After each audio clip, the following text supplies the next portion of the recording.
ಓಂ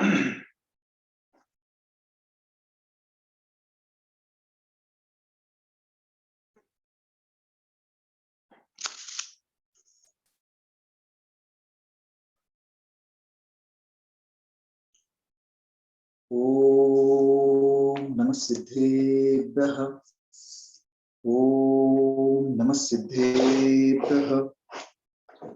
ಓಂ ನಮಃ ಸಿದ್ಧೇಭ್ಯಃ. ನಮೋ ಅರಿಹಂತಾನಂ, ನಮೋ ಸಿದ್ಧಾಣಂ, ನಮೋ ಆಯರ್ಯಾಣಂ, ನಮೋ ಓವಜ್ಜಾಯಾಣಂ, ನಮೋ ಲೋಯೇ ಸೌವಸಾಹೂನಂ.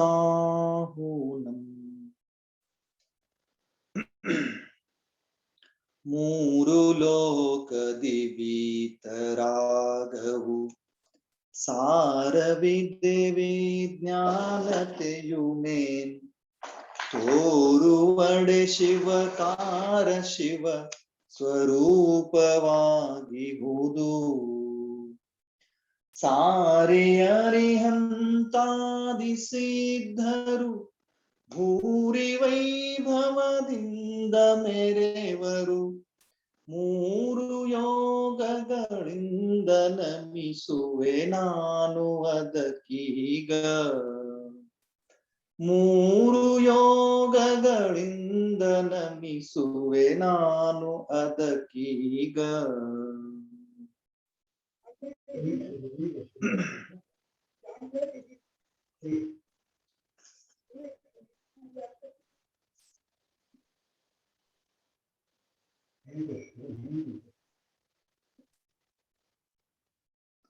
ಶ್ರೀ ಪಂಡಿತ್ ಟೋಡರ್ಮಲ್ ಸರ್ವೋದಯ ಟ್ರಸ್ಟ್ನ ಅಡಿಯಲ್ಲಿ 44ನೆಯ ಶಿಕ್ಷಣ ಶಿಬಿರವನ್ನು, ಈ ಶಿಕ್ಷಣ ಶಿಬಿರ ಅಂದ್ರೆ ಆನ್ಲೈನ್ ಮೂಲಕ ನಾವು ಎಲ್ಲಿದ್ದೀವಿ ಅಲ್ಲೇ ಕೂತ್ಕೊಂಡು ನಾವ್ ಏನಾಗೋದಿದೆ ಅಂತಂದ್ರ ಈ ಶಿಬಿರವನ್ನ ಜಾಯಿನ್ ಆಗಿ ಅಟೆಂಡ್ ಆಗಿ ಧರ್ಮ ಲಾಭವನ್ನ ಪಡ್ಕೊಳ್ಳೋದಿದೆ. ಇಂಥ ವಿಶಿಷ್ಟವಾಗಿರ್ತಕ್ಕಂಥ ಒಂದು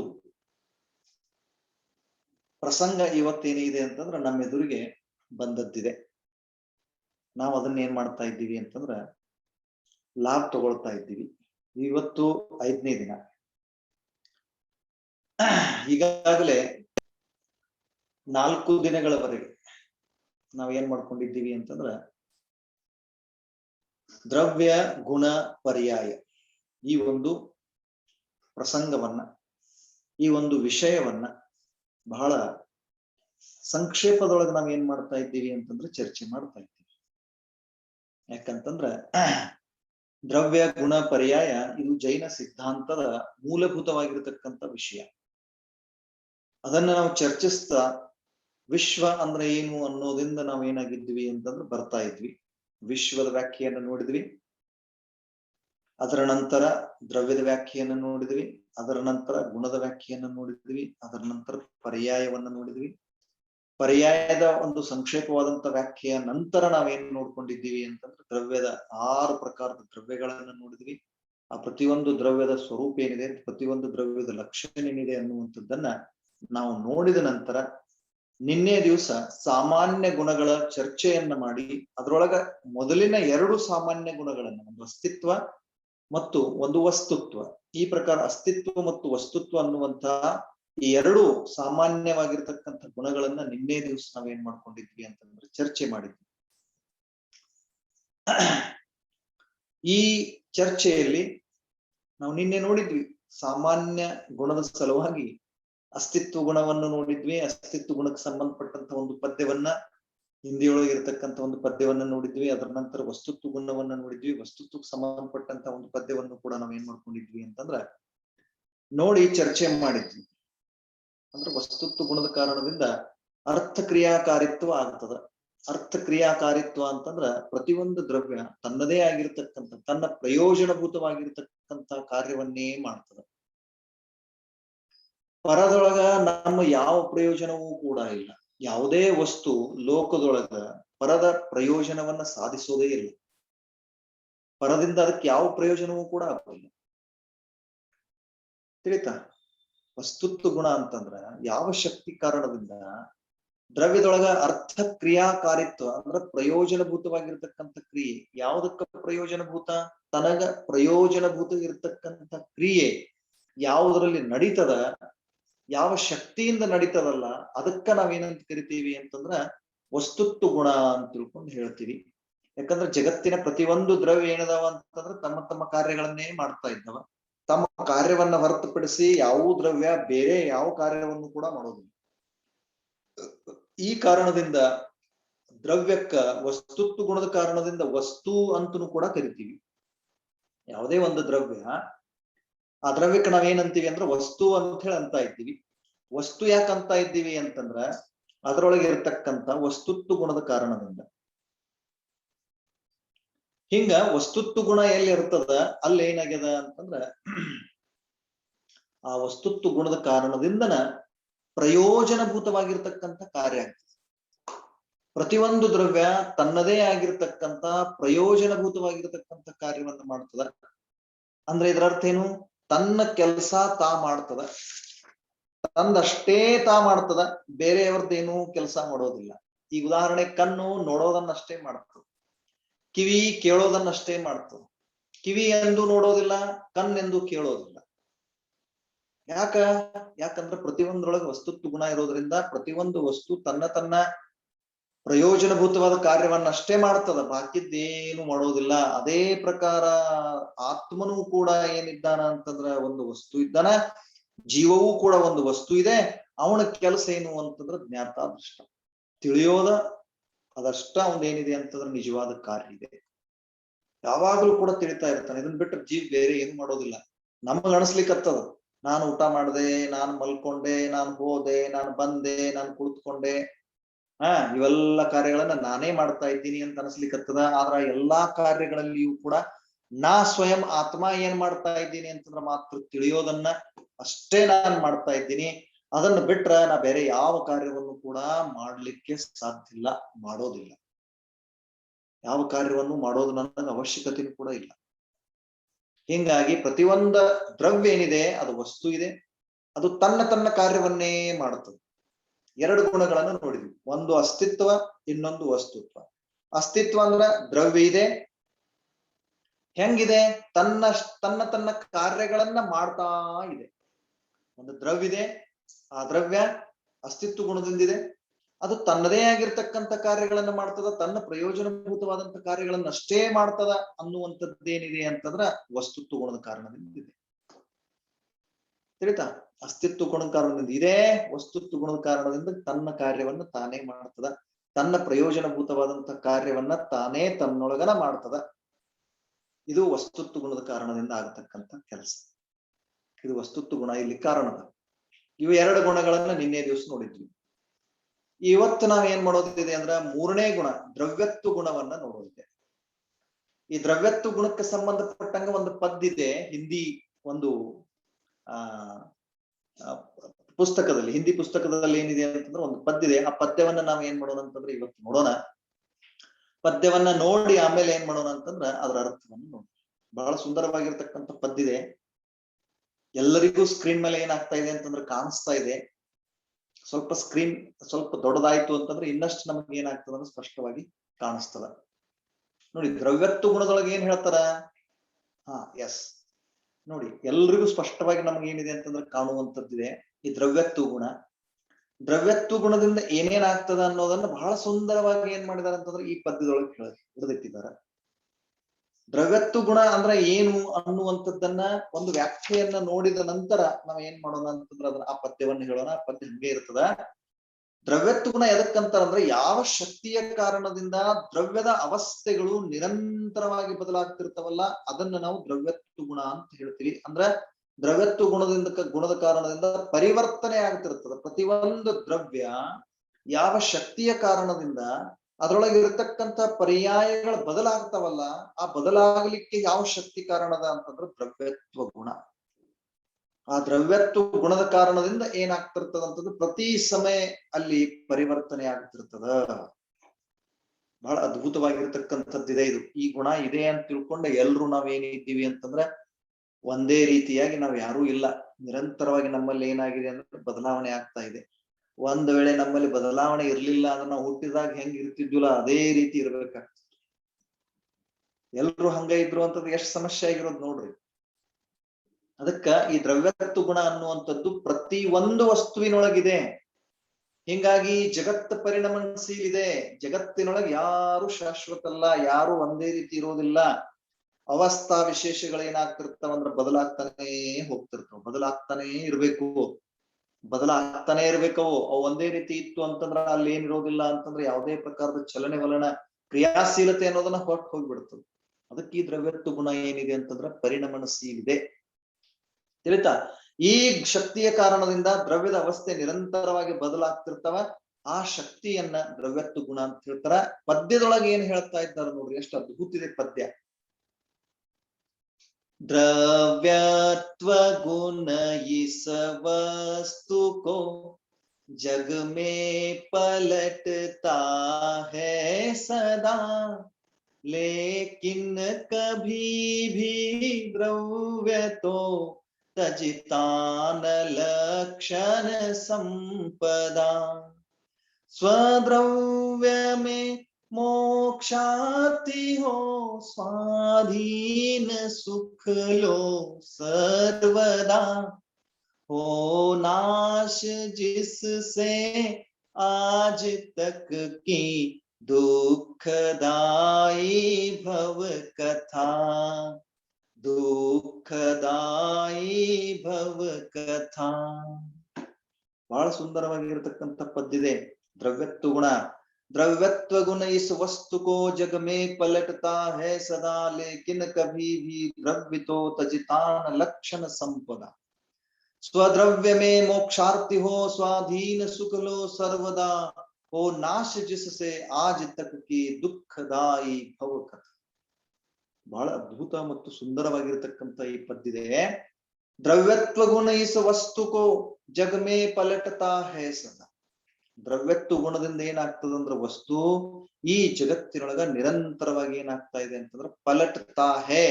ಪಲಟ್ನ ಅಂತಂದ್ರೆ ಪರಿವರ್ತನೆ ಆಗೋದು, ಪಲಟ್ನ ಅಂತಂದ್ರೆ ಚೇಂಜ್ ಆಗೋದು, ಪಲಟ್ನ ಅಂತಂದ್ರ ನಿರಂತರವಾಗಿ ಬದಲಾಗೋದು, ಪಲಟ್ನ ಅಂತಂದ್ರ ಈಗಿದ್ದ ಮುಂದಿನ ಸಮಯದೊಳಗೆ ಇರದೇ ಇರೋದು. ಇದ್ರ ಹೆಸರು ಏನಿದೆ ಅಂದ್ರೆ ಪಲಟ್ನ ಅಂತಿದೆ. ಪಲಟ್ನ ಅಂದ್ರೆ ಪರಿವರ್ತನೆ. ಪ್ರತಿಯೊಂದು ವಸ್ತು ಪ್ರತಿಯೊಂದು ಸಮಯದೊಳಗೆ ಏನಾಗ್ತಾ ಇದೆ ಅಂದ್ರೆ ಪರಿವರ್ತನೆ ಆಗ್ತಾ ಇದೆ. ಹೌದು, ಪ್ರತಿಯೊಂದು ವಸ್ತು, ಈ ದೇಹವೂ ಕೂಡ ನಿರಂತರ ಪರಿವರ್ತನೆ ಆಗ್ತಾ ಇದೆ. ಈ ದೇಹದೊಳಗಿರ್ತಕ್ಕಂತ ಯಾವ ಕಾರ್ಮಾನ ವರ್ಗಣಗಳಿದ್ದಾವಲ್ಲ, ಅಂದ್ರೆ ಈ ದೇಹದ ರಚನೆ ಆಗಿರ್ತಕ್ಕ ನಾಮಕರ್ಮದ ಪ್ರಕೃತಿ ಏನಿದೆ, ಈ ನಾಮಕರ್ಮದ ಪ್ರಕೃತಿ ಅಂದ್ರೆ ಸಮಸ್ತ ಕರ್ಮ ಪರಮಾಣುಗಳಿಂದ ಏನಾಗಿದೆ ಅಂತಂದ್ರೆ ಇದು ರಚನೆ ಆಗಿದೆ. ಈ ಪರಮಾಣುಗಳಲ್ಲಿ ನಿರಂತರ ಏನಾಗ್ತಿರ್ತದ ಅಂತಂದ್ರೆ ಬದಲಾವಣೆ ಆಗ್ತಿರ್ತದ. ಒಂದ್ 5-6 ತಿಂಗಳು ಹೋಯ್ತು ಅಂತಂದ್ರ 5-6 ತಿಂಗಳದೊಳಗ ಹಿಂದಿದ್ದದ್ದು ಪರಮಾಣು ಒಂದೂ ಇರುವುದಿಲ್ಲ. ಎಲ್ಲಾ ನವೀನ ಪರಮಾಣುಗಳು ಏನಾಗ್ತಾವ ಅಂದ್ರೆ ಬಂದಿರ್ತಾವ. ದೇಹ ಅದೇ ಇದೆ, ಆದ್ರೆ ಅದ್ರೊಳಗಿರ್ತಕ್ಕಂಥ ಪರಿಣಾಮ ಏನಾಗ್ತಾ ಇದೆ ಅಂದ್ರೆ ನಿರಂತರವಾಗಿ ನಡೆದ. ಅದಕ್ಕೆ ದ್ರವ್ಯತ್ವ ಗುಣಿಸು ವಸ್ತುಕೋ ಜಗಮೇ ಪಲಟತಾ ಹೇ ಸದಾ. ನಾನ್ ಬೆಳೆಸದೆ, ನಾನು ದೊಡ್ಡವನನ್ನಾಗಿ ಮಾಡಿದೆ, ನಾನೇ ಇದನ್ನ ಮಾಡಿದ್ದೀನಿ, ಈ ಪ್ರಕಾರದೆಲ್ಲ ಏನು ಆಶಯಗಳನ್ನ ನಾವು ಹೊಂದಿದ್ದೇವೆ, ಈ ಪ್ರಕಾರದ ಇಚ್ಛೆಗಳನ್ನೆಲ್ಲ ಏನು ನಾವು ಹೊಂದಿದ್ದೇವೆ, ಇವೆಲ್ಲ ಇಚ್ಛೆಗಳು ಹೆಂಗದವ ಅಂತಂದ್ರ ನಮ್ಮನ್ನ ದೊಡ್ಡ ಅನಾಹುತಕ್ಕ ಹಾನಿಗೆ ಏನ್ ಮಾಡ್ತಾವಂದ್ರ ಒಳಗಾಗಬೇಕಾಗ್ತದೆ ಇವುಗಳಿಂದಾಗಿ. ಯಾಕಂದ್ರೆ ದುಃಖ ಉತ್ಪನ್ನ ಆಗ್ತದೆ ಇದರಿಂದ. ನಾನ್ ಮಾಡದೆ, ವಸ್ತು ಸ್ವಯಂ ತನ್ನಿಂದ ಪರಿವರ್ತನೆ ಆಗ್ತಾ ಇದೆ. ಮಕ್ಕಳು ತಮ್ಮಿಂದ ತಾವು ಬೆಳೀತಾ ಇದ್ದಾರೆ, ಆದ್ರೆ ತಂದೆ ತಾಯಿಗಳಿಗೆ ಏನ್ ಅನಿಸ್ತದ, ನಾವು ಬೆಳೆಸ್ತಾ ಇದ್ದೀವಿ, ನಾವು ದೊಡ್ಡವರನ್ನಾಗಿ ಮಾಡ್ತಾ ಇದ್ದೀವಿ. ಆದ್ರೆ ಪ್ರತಿಯೊಂದು ದ್ರವ್ಯದೊಳಗಿರುವ ಸಾಮಾನ್ಯ ಗುಣ ಯಾವುದು ಅಂದ್ರೆ ದ್ರವ್ಯತ್ವ ಗುಣ. ಈ ದ್ರವ್ಯತ್ವ ಗುಣದಿಂದ ನಿರಂತರವಾಗಿ ವಸ್ತು ಏನಾಗ್ತಿರ್ತದ ಅಂದ್ರೆ ಬದಲಾಗ್ತಿರ್ತದ. ಬದಲಾದ್ರೂ ಕೂಡ ಲೇಕಿನ್ ಕಭಿ ಭಿ ದ್ರವ್ಯತೋ ತಜಿತಾನ ಲಕ್ಷಣ ಸಂಪದ. ತನ್ನ ಸಂಪತ್ತು ಯಾವುದು ಅಂತಂದ್ರೆ ತನ್ನ ಲಕ್ಷಣಗಳೇ ತನ್ನ ಸಂಪತ್ತದವ. ಈ ರೀತಿ ಪರಿವರ್ತನೆ ಆಗ್ತಾ ಇದ್ರೂ ಕೂಡ ಯಾವಾಗೂ ಕೂಡ ಅದು ತನ್ನ ಲಕ್ಷಣವನ್ನ ಏನ್ ಮಾಡೋದಿಲ್ಲ ಅಂದ್ರೆ ಬಿಟ್ಟು ಕೊಡೋದಿಲ್ಲ. ಒಂದು ವೃಕ್ಷದೊಳಗಿರ್ತಕ್ಕಂತಹ ಒಂದು ಮಾವಿನ ಹಣ್ಣ, ಒಂದು ಹೂವಿದ, ಮೊದಲು ಹೂ ಇರ್ತದ, ಆಮೇಲೆ ಸಣ್ಣ ಮಿಡಿಗಾಯಿ ಆಗ್ತದ, ಆಮೇಲೆ ಒಂದಿಷ್ಟು ದೊಡ್ಡ ಕಾಯಿ ಆಗ್ತದ, ಆಮೇಲೆ ಕೆಲವು ಸಮಯ ಹೋದ ನಂತರ ಹಣ್ಣಾಗ್ತದ. ಇವೆಲ್ಲ ಮಾವಿನ ಆ ಕಾಯಿಯೊಳಗ, ಮಾವಿನ ಹಣ್ಣಿನೊಳಗಿರ್ತಕ್ಕಂಥ ಪೂರ್ವ ಪರ್ಯಾಯದ ಅವಸ್ಥೆಗಳದಾವ. ಇವೆಲ್ಲ ಬದಲಾಗ್ತಿರ್ತಾವ. ಆದ್ರ ಅವೆಲ್ಲದ್ರೊಳಗ ಮಾವಿನಕಾಯಿ ಇದ್ದದ್ದೇ ಇದೆ. ಅದು ಹೂವಿನೊಳಗೂ ಮಾವಿನಕಾಯಿನ, ಮಿಡಿಗಾಯಿ ಆದಂತ ಸಮಯದೊಳಗೂ ಮಾವಿನಕಾಯಿನೇ, ಒಂದಿಷ್ಟು ದೊಡ್ಡ ಕಾಯಿ ಆದಾಗನು ಮಾವಿನಕಾಯಿನೇ, ಹಣ್ಣಾದಾಗ್ಲೂ ಕೂಡ ಅದು ಮಾವಿನ ಹಣ್ಣನೇ. ಮಾವು ಅನ್ನುವಂತ ಯಾವ ವಿಶೇಷತೆ ಇದೆ, ಅದು ಆ ಲಕ್ಷಣ ಅದು ಎಂದೂ ಏನಾಗೋದಿಲ್ಲ ಅಂದ್ರೆ ಚೇಂಜ್ ಆಗೋದಿಲ್ಲ. ಸಣ್ಣ ಕಾಯಿ ಇದ್ರೂ ಅದು ಮಾವಿನಕಾಯಿನೇ, ದೊಡ್ಡ ಕಾಯಿ ಇದ್ರೂ ಅದು ಮಾವಿನಕಾಯಿನೇ. ಲೇಕಿನ್ ಕಭಿ ಭಿ ದ್ರವ್ಯತೋ ತಜಿತಾನ ಲಕ್ಷಣ ಸಂಪದ. ಎಷ್ಟ ಪರಿವರ್ತನೆಗಳಾದ್ರೂ ಕೂಡ ತನ್ನ ಲಕ್ಷಣವನ್ನ ಜೀವಿ ಏನ್ ಮಾಡೋದಿಲ್ಲ ಅಂದ್ರೆ ಬಿಡೋದಿಲ್ಲ. ಈಗ ನಾವು ಮನುಷ್ಯ ಪರ್ಯಾಯದೊಳಗೆ ಇದ್ದೀವಿ, ಒಂದ್ ವೇಳೆ ನರಕದೊಳಗ ನಾರ್ಕಿ ಆದ್ರೂ ಕೂಡ ನನ್ನ ಸಂಪತ್ತು, ನನ್ನ ಲಕ್ಷಣ, ನನ್ನ ಜೀವದ್ರವ್ಯದ ಲಕ್ಷಣ ಅದೇ ನಿಜವಾಗಿ ನನ್ನ ಸಂಪತ್ತು. ಅದನ್ನ ಜೀವ ಎಂದೂ ಬಿಟ್ಟು ಕೊಡೋದಿಲ್ಲ. ಅದರೊಳಗೆ ಹೆಚ್ಚು ಕಡಿಮೆ ಆಗಬಹುದು. ನಾ ಮನುಷ್ಯ ಪರ್ಯಾಯದೊಳಗ ಒಂದಿಷ್ಟು ಜ್ಞಾನದ ವಿಕಾಸ ಜಾಸ್ತಿ ಅದ, ನರಕದೊಳಗೆ ಹೋದಾಗ ಜ್ಞಾನ ಬಹಳ ಅಲ್ಪ ಆಗ್ತದೆ. ಏಕೇಂದ್ರಿಯ ಒಳಗೆ ಹೋದಾಗ ಜ್ಞಾನ ಇಲ್ಲೇನೋ ಹಂಗ ಅನಿಸ್ತದ. ಆದ್ರ ಅಲ್ಲಿ ಆ ಜ್ಞಾನ ಲಕ್ಷಣದಿಂದ ಯುಕ್ತಿರ್ತಕ್ಕಂಥ ಜೀವದ್ರವ್ಯ ಯಾವಾಗಲೂ ಇದ್ದೇ ಇರ್ತದ. ಅದರ ಅವಸ್ಥಾ ವಿಶೇಷಗಳು ಏನಾಗ್ತಿರ್ತಾವ ಅಂದ್ರೆ ಬದಲಾವಣೆ ಆಗ್ತಿರ್ತಾವ, ಅವಸ್ಥಾಗಳ ಪರಿವರ್ತನೆ ಆಗ್ತಿರ್ತಾವ. ಇಷ್ಟೆಲ್ಲಾ ಪರಿವರ್ತನೆ ಆದ್ರೂ ಕೂಡ ಜೀವ ತನ್ನ ಲಕ್ಷಣವನ್ನ ಬಿಡೋದಿಲ್ಲ. ದ್ರವ್ಯ, ಯಾವುದೇ ದ್ರವ್ಯ ತನ್ನ ಲಕ್ಷಣವನ್ನು ಬಿಡೋದಿಲ್ಲ. ಅದ್ರೊಳಗೆ ಏನ ಸ್ವಭಾವದ ಆ ಸ್ವಭಾವವನ್ನು ಎಂದೂ ಯಾವ ದ್ರವ್ಯವೂ ಕೂಡ ಬಿಡತಕ್ಕದ್ದಲ್ಲ, ಬಿಡೋದಿಲ್ಲ. ಇದು ಬಿಡೋದಿಲ್ಲ ಅಂತ ತಿಳ್ಕೊಂಡನ ಅವು ಏನದಾವ ಅಂತಂದ್ರೆ ಲೋಕದೊಳಗ ಅತ್ಯಂತ ಇಂದಿನವರೆಗೂ ಎಲ್ಲಾ ವ್ಯವಸ್ಥಿತವಾಗಿನ ಇದ್ದಾವೆ. ಎಲ್ಲಾದ್ರೂ ಎಂದೂ ತಮ್ಮ ಸ್ವಭಾವವನ್ನು ಬಿಡೋದಿಲ್ಲ. ಪರಿವರ್ತನೆ ಆಗ್ಲಿಕ್ಕತ್ತದನು, ಆದ್ರ ಕೆಲವೊಂದು ದೃಷ್ಟಿಯಿಂದ ಅಲ್ಲಿ ಪರಿವರ್ತನೆ ಆಗ್ತಾ ಇಲ್ಲ. ಎರಡೂ ಅಂಶಗಳನ್ನ ನಾವು ಗಮನಿಸ್ತಾ ಇದ್ದೀವಿ. ಇಲ್ಲಿ ನಾವು ಸ್ವಲ್ಪ ಗಮನಿಸ್ಬೇಕಿಲ್ಲಿ. ಇಲ್ಲಿ ಮೇಲೆ ಏನ್ ಹೇಳಿದ್ರು ಅಂತಂದ್ರ ವಸ್ತು ನಿರಂತರವಾಗಿ ಬದಲಾಗ್ತದ ಅಂತ ಹೇಳಿದ್ರು. ಕೆಳಗಿನ ಸಾಲದೊಳಗೆ ಏನ್ ಹೇಳ್ತಾರ ಅಂತಂದ್ರ ಎಂದೂ ದ್ರವ್ಯ ತನ್ನ ಲಕ್ಷಣ ರೂಪದ ಸಂಪತ್ತನ್ನ ಬಿಡೋದಿಲ್ಲ ಅನ್ನುವಂತ ಮಾತನ್ನ ಹೇಳಿದ್ರು. ಹಂಗಾದ್ರ ಲಕ್ಷಣ ಬದಲಾಗೋದಿಲ್ಲ, ಲಕ್ಷಣ ಬದಲಾಗೋದಿಲ್ಲ. ಬದಲಾಯ್ತು ಅಂದ್ರೆ ಅದು ಲಕ್ಷಣ ಅಲ್ಲ. ಲಕ್ಷಣ ಎಂದೂ ಬದಲಾಗೋದಿಲ್ಲ, ಬದಲಾಗುವಂಥದ್ದು ಅದು ಲಕ್ಷಣ ಅಲ್ಲ. ಆಯ್ತು ಅಂದ್ರೆ ಅದಕ್ಕೆ ನಾವು ಲಕ್ಷಣ ಅಂತ ಹೇಳೋದಿಲ್ಲ. ಅದಕ್ಕೆ ಜ್ಞಾನ, ಇದು ದ್ರವ್ಯ, ಜೀವ ದ್ರವ್ಯದ ಲಕ್ಷಣ ಇದೆ. ಜೀವ ಯಾವುದೇ ಪರ್ಯಾಯದೊಳಗೆ ಹೋಗ್ಲಿ, ಜೀವ ಎಲ್ಲೇ ಗಮನ ಮಾಡಿದ್ರು ಕೂಡ ಜ್ಞಾನರೂಪಿ ಲಕ್ಷಣವನ್ನ, ಜ್ಞಾನರೂಪಿ ಲಕ್ಷಣದ ಸಂಪತ್ತನ್ನ ಅದು ಎಂದೂ ಬಿಡೋದಿಲ್ಲ. ಇದು ಬಹಳ ಮುಖ್ಯವಾಗಿರತಕ್ಕಂಥ ಸಂಗತಿ. ದ್ರವ್ಯತ್ವ ಗುಣದ ಕಾರಣದಿಂದ ನಿರಂತರವಾಗಿ ಪ್ರತಿಯೊಂದು ದ್ರವ್ಯ ಬದಲಾವಣೆ, ಪರಿವರ್ತನೆ ಆಗ್ತಾನೇ ಇರ್ತದ. ಪರಿವರ್ತನೆ ಆಗುವುದರೊಂದಿಗೆ ಪರಿವರ್ತನೆ ಆಗದೇ ಇರುವಂತ ತನ್ನ ಸ್ವಭಾವವನ್ನದು ಎಂದೂ ಏನ್ ಮಾಡೋದಿಲ್ಲ ಅಂತ ಹೇಳೋದಿಲ್ಲ. ಬದಲೂ ಆಗ್ತದ, ಮತ್ತೆ ಬದಲ ಆಗಲಾರದದ್ದು ಕೂಡ ಆ ದ್ರವ್ಯ ಇರ್ತದೆ. ಹಿಂಗಾಗಿ ದ್ರವ್ಯ ಎಂದು ಏನಾಗೋದಿಲ್ಲ ಅಂತಂದ್ರೆ ಚೇಂಜ್ ಆಗೋದಿಲ್ಲ, ದ್ರವ್ಯ ಎಂದು ಬದಲಾಗೋದಿಲ್ಲ. ಲೇಕಿನ ಕಭಿ ಭಿ ದ್ರವ್ಯತೋ ತಜಿತಾನ ಲಕ್ಷಣ ಸಂಪದ. ತನ್ನ ಲಕ್ಷಣ ರೂಪದ ಸಂಪತ್ತನ್ನ ದ್ರವ್ಯ ಎಂದೆಂದೂ ಏನ್ ಮಾಡೋದಿಲ್ಲ ಅಂತಂದ್ರೆ ಬಿಟ್ಟು ಕೊಡೋದಿಲ್ಲ. ಯಾವುದರಿಂದ? ದ್ರವ್ಯತ್ವ ಗುಣದ ಕಾರಣದಿಂದ. ದ್ರವ್ಯತ್ವ ಗುಣದ ಕಾರಣದಿಂದ ಏನಾಗ್ತದ? ಜಗತ್ತಿನೊಳಗ ನಿರಂತರವಾಗಿ ಪ್ರತಿಯೊಂದು ದ್ರವ್ಯ ಏನಾಗ್ತಿರ್ತದ ಅಂತಂದ್ರೆ ಪರಿಣಮನಶೀಲದ. ಅದ ಪರಿಣಮನ ಮಾಡ್ತಾ ಇದ್ರೂ ಕೂಡ ತನ್ನ ಲಕ್ಷಣವನ್ನು ಏನ್ ಮಾಡೋದಿಲ್ಲ ಅಂತಂದ್ರೆ ಎಂದೂ ಬಿಡೋದಿಲ್ಲ. ಕಭಿ ಭೀ, ಲೇಕಿನ್ ಕಭಿ ಭೀ ದ್ರವ್ಯತೋ ತಜಿತಾನ ಲಕ್ಷಣ ಸಂಪದ. ಎಂದೂ ತನ್ನ ಲಕ್ಷಣವನ್ನ ಅದೇನ್ ಮಾಡೋದಿಲ್ಲ ಅಂದ್ರೆ ಬಿಟ್ಟು ಕೊಡೋದಿಲ್ಲ. ಅದಕ್ಕ ಸ್ವದ್ರವ್ಯಮೇ ಮೋಕ್ಷಾರ್ಥಿ ಹೋ ಸ್ವಾಧೀನ ಸುಖಲೋ ಸರ್ವದಾ. ಅದಕ್ಕ ನಾವೆಲ್ಲ ಏನ್ ಮಾಡ್ಬೇಕು ಅಂದ್ರ ನಮ್ಮ ದ್ರವ್ಯದೊಳಗನ ಏನ್ ಮಾಡ್ಕೋಬೇಕು ಅಂದ್ರ ಮೋಕ್ಷವನ್ನ ಕಾಣ್ಬೇಕು.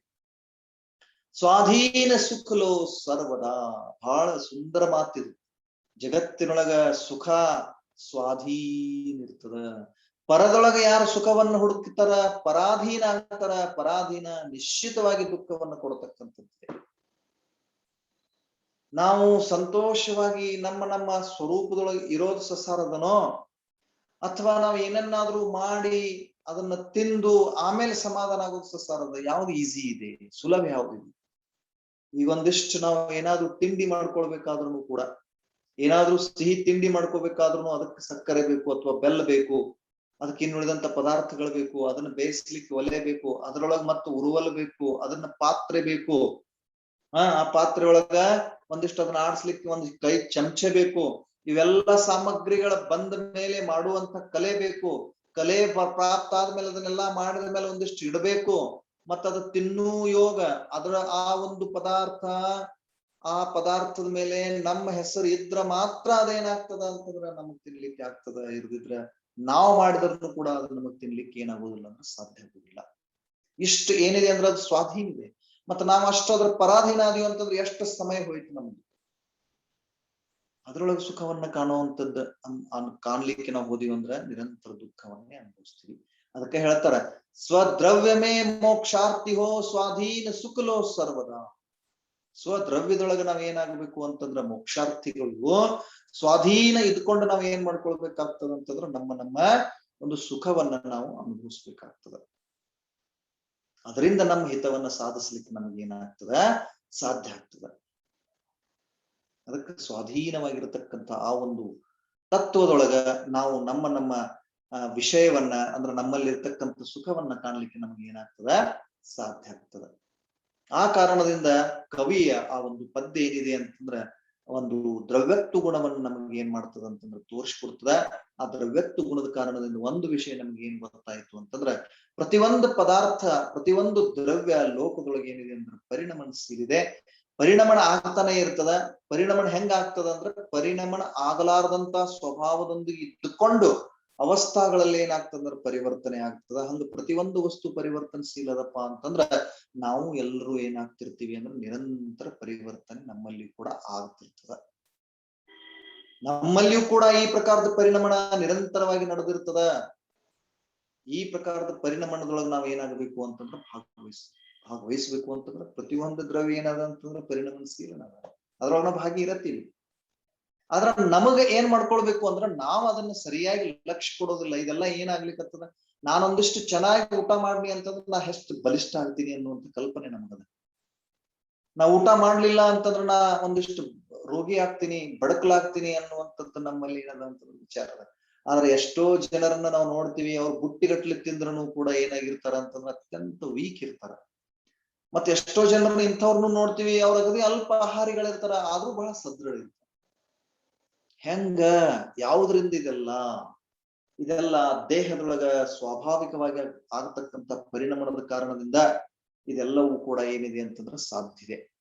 ಇದೆಲ್ಲ ನಡೀತಿರ್ತದ, ಪರಿಣಾಮ ಆಗೇ ಆಗ್ತದೆ. ಆ ಕಾರಣದಿಂದ ಪ್ರತಿಯೊಂದು ದ್ರವ್ಯದೊಳಗೆ ಏನದ ಅಂತಂದ್ರೆ ಪರಿಣಾಮನ ರೂಪದ ಸಾಮರ್ಥ್ಯದ ಅಂತ ತಿಳ್ಕೊಂಡ ಅದು ದ್ರವ್ಯತ್ವ ಗುಣದ ಕಾರಣದಿಂದ ವಸ್ತುವಿಗೆ ದ್ರವ್ಯ ಅಂತ ಕರೀತಾರೆ.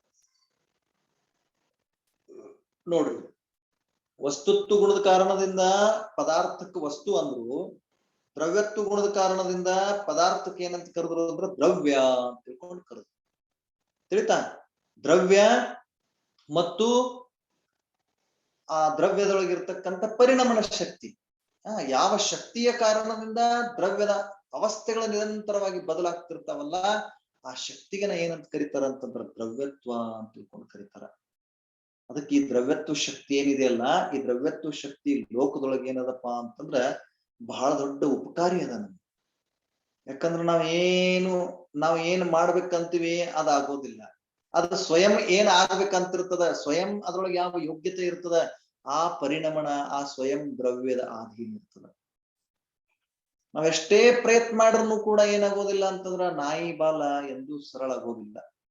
ಅದಕ್ಕೆ ನಾವು ಮ್ಯಾಲ ಒಂದಲ್ಲ ಪೈಪ್ ಹಾಕಿ ನೋಡಿದ್ವಿ ಅಂದ್ರೆ ಅವಾಗ ಸರಿ ಇರ್ತದೆ. ತೆಗೆದು ಕೂಡಲೇ ಮತ್ತೇನಾಗ್ತದ ಅಂತಂದ್ರೆ ಅದು ಡೊಂಕೆ ಆಗ್ತದೆ. ಹಂಗ ಜಗತ್ತಿನೊಳಗ ಪ್ರತಿಯೊಂದು ಪದಾರ್ಥ ಸ್ವಯಂ ಏನಿದೆ ಅಂತಂದ್ರ ತನ್ನ ಸಾಮರ್ಥ್ಯದಿಂದ ಏನಾಗ್ತಿರ್ತದ, ತನ್ನಲ್ಲಿರುವ ಶಕ್ತಿಯಿಂದನ ಪರಿವರ್ತನೆ ಆಗ್ತಿರ್ತದ. ಅದಕ್ಕಿದು ಪರಿವರ್ತನ್ ಜಗತ್ ಕಾ ನಿಯಮ ಹೇ ಅಂತ ತಿಳ್ಕೊಂಡು ನಾವ್ ಏನ್ ಮಾಡ್ತೀವಿ ಅಂದ್ರೆ ದೊಡ್ಡ ದೊಡ್ಡ ಪೋಸ್ಟರ್ಗಳನ್ನು ಕೂಡ ನೋಡ್ತೀವಿ. ಅದೇನದಪ್ಪ, ಅದು ದ್ರವ್ಯತ್ವ ಗುಣದ ಪರಿಣಮನದ ವಿಶ್ವದೊಳಗ ಪ್ರತಿಯೊಂದು ದ್ರವ್ಯ ಹೆಂಗದ ಅಂದ್ರೆ ಪರಿಣಮನಶೀಲದ. ನಮ್ಮ ಸ್ವಭಾವ ಅದು ಯಾವಾಗ್ಲೂ ಶಾಶ್ವತ ಇರುವಂತದ್ದದ. ಸ್ವಭಾವದ ಒಂದು ಪರ್ಯಾಯಗಳೇನ್ ನಿರ್ಮಾಣ ಆಗ್ಲಿಕ್ಕತ್ತವಲ್ಲ, ಪರ್ಯಾಯಗಳ ನಿರಂತರ ಹೆಂಗದವಂತಂದ್ರ ಬದಲಾವಣೆ ಆಗ್ತಾನೆ ಇರ್ತಾವ. ಅವು ಎಂದೂ ಒಂದೇ ರೀತಿ ಇರೋದಿಲ್ಲ, ಅವು ನಿರಂತರವಾಗಿ ಬದಲಾಗ್ತಿರ್ತಾವ. ಹಿಂಗ ಬದಲಾಗತಕ್ಕಂಥದ್ದೇನಿದೆಯಲ್ಲ, ಈ ಬದಲಾಗತಕ್ಕಂಥದ್ದೇನಿದೆಯಲ್ಲ ಇದು ಏನಿದೆ ಅಂತಂದ್ರೆ ವಸ್ತುವಿನ ಸ್ವಭಾವದೊಳಗಿದೆ. ವಸ್ತು ಸ್ವಯಂ ಆ ರೂಪದಿಂದಿದೆ. ವಸ್ತು ಸ್ವಯಂ ಬದಲಾಗ್ಲಿಕ್ಕತ್ತದ. ನಾವ್ ಯಾರು ಅದನ್ನ ಏನ್ ಮಾಡ್ಲಿಕ್ಕೆ ಸಾಧ್ಯ ಇಲ್ಲ ಅಂತಂದ್ರ ಬದಲಾವಣೆ ಮಾಡ್ಲಿಕ್ಕೆ ಸಾಧ್ಯ ಇಲ್ಲ. ಎಂತೆಂತ ಸಾಮರ್ಥ್ಯ ಇದ್ದಂತ ಜಿನೇಂದ್ರ ಪ್ರಭು, ಅಥವಾ ಅದಕ್ಕಿಂತ ಲೋಕದೊಳಗಿರ್ತಕ್ಕಂಥ ಶ್ರೇಷ್ಠ ವ್ಯಕ್ತಿಗಳಂತ ಒಂದು ಚಕ್ರವರ್ತಿ, ಮಹಾನ್ ದೊರೆ, ಇಂದ್ರ, ನಾಗೇಂದ್ರ, ಧರ್ಮೇಂದ್ರ, ಯಾರು ಏನ್ ಮಾಡ್ಲಿಕ್ಕೆ ಸಾಧ್ಯ ಇಲ್ಲ ಅಂದ್ರೆ ಯಾವುದೇ ಒಂದು ಸಣ್ಣ ಪರಮಾಣುವನ್ನು ಕೂಡ ಚೇಂಜ್ ಮಾಡ್ಲಿಕ್ಕೆ ಸಾಧ್ಯ ಇಲ್ಲ. ಒಂದಿಷ್ಟು ಅದನ್ನ ಪರಿವರ್ತಿಸ್ಲಿಕ್ಕೆ ಯಾರಿಂದಲೂ ಕೂಡ ಏನಿಲ್ಲ ಅಂತಂದ್ರೆ ಸಾಧ್ಯ ಇಲ್ಲ. ಅಷ್ಟು ಪದಾರ್ಥ ಏನಿದೆ ಅಂದ್ರೆ ಸ್ವಾಧೀನ ಇದೆ ಮತ್ತು ಸ್ವಯಂ ಪರಿಣಮನಶೀಲ ಇದೆ. ಪ್ರತಿಯೊಂದು ದ್ರವ್ಯ ಪರಿಣಮನಶೀಲ ಇದೆ. ನಾವೇ ಉದಾಹರಣೆ ತಗೊಳ್ತೀವಿ. ನಾವು ಚಿಕ್ಕವರಿದ್ದಾಗ ಹೆಂಗಿದ್ವಿ, ಮಧ್ಯ ವಯಸ್ಕ ಬಂದಾಗ ಹೆಂಗಿದ್ವಿ, ಪ್ರೌಢಾವಸ್ಥೆಯೊಳಗೆ ಬಂದಾಗ ಹೆಂಗಿದ್ವಿ, ಯಾವ್ಯಾವ ರೀತಿಯಿಂದ ನಾವು ಬದಲಾವಣೆ ಆಗ್ತಾ ಇದ್ದೀವಿ, ಇದೆಲ್ಲ ಏನಾಗ್ತಾ ಇದೆ ಅಂದ್ರೆ ಪರಿವರ್ತನೆ ಆಗ್ತಾ ಇದೆ. ಇದಕ್ಕೆ ಯಾರ್ ಕಾರಣರು? ತಂದೆ ತಾಯಿಗಳ ಕಾರಣದಿಂದ ಮಕ್ಕಳು ಬದಲಾಗ್ತಾರೇನು, ಅಥವಾ ಬೆಳವಣಿಗೆಯನ್ನು ಹೊಂದ್ತಾರೇನು, ಪರಿವರ್ತನೆ ಆಗ್ತಾರೇನು? ಒಂದು ಚಿಕ್ಕ ಮಗು ತನ್ನ ತಾಯಿಯ ಕಾರಣದಿಂದ ದೊಡ್ಡದಾಗ್ತದೇನು? ಇದನ್ನ ನಾವು ತಿಳ್ಕೊಂಡಿದ್ದೀವಿ. ನಮ್ಮಿಂದಾಗ್ಲಿ ಅಥವಾ ಬೇರೆ ಯಾರಿಂದಲೂ ಆಗ್ಲಿ ಈ ಬದಲಾವಣೆಗಳು ಸಂಭವಿಸುವುದಿಲ್ಲ. ಸ್ವಯಂ ಆ ದ್ರವ್ಯದೊಳಗ ಯಾವ ಯೋಗ್ಯತೆ ಇರ್ತದ, ದ್ರವ್ಯತ್ವ ಗುಣದ ಪರಿಣಮನ ಹೆಂಗಿರ್ತದಲ್ಲ, ಆ ಪ್ರಕಾರದ ಪರಿಣಮನಗಳು ಆ ದ್ರವ್ಯದೊಳಗ ಅಥವಾ ಆ ಒಂದು ಪದಾರ್ಥದೊಳಗ, ಆ ಶರೀರದೊಳಗ, ಆ ಬಾಲಕನೊಳಗ ಆಗ್ತದ. ನಮಗೆಲ್ರಿಗೂ ಏನಿದೆ ಅಂತಂದ್ರ, ನಾವೆಲ್ರೂ ನಮ್ಮಲ್ಲಿ ಏನಿದಪ್ಪ ಅಂತಂದ್ರ ನಮ್ಮ ಮಕ್ಕಳು ದೊಡ್ಡ ದೊಡ್ಡ ಒಂದು ಹುದ್ದೆಯೊಳಗೆ ಹೋಗ್ಬೇಕು, ಬಹಳ ದೊಡ್ಡ ಶಾಣ್ಯರಾಗಬೇಕು ಅನ್ನುವಂಥದ್ದು ಪರಿಣತಿ ಇದೆ. ಯಾವ ಮಕ್ಕಳು ಕೂಡ ಶಾಲೆಯೊಳಗೆ ದಡ್ಡ ಆಗ್ಬೇಕು ಅಂತ ತಿಳ್ಕೊಂಡು ತಮ್ಮ ತಂದೆ ತಾಯಿಗಳಲ್ಲಿ ಏನಿರುವುದಿಲ್ಲ ಅಂತಂದ್ರೆ ಇಚ್ಛೆ ಇರುವುದಿಲ್ಲ.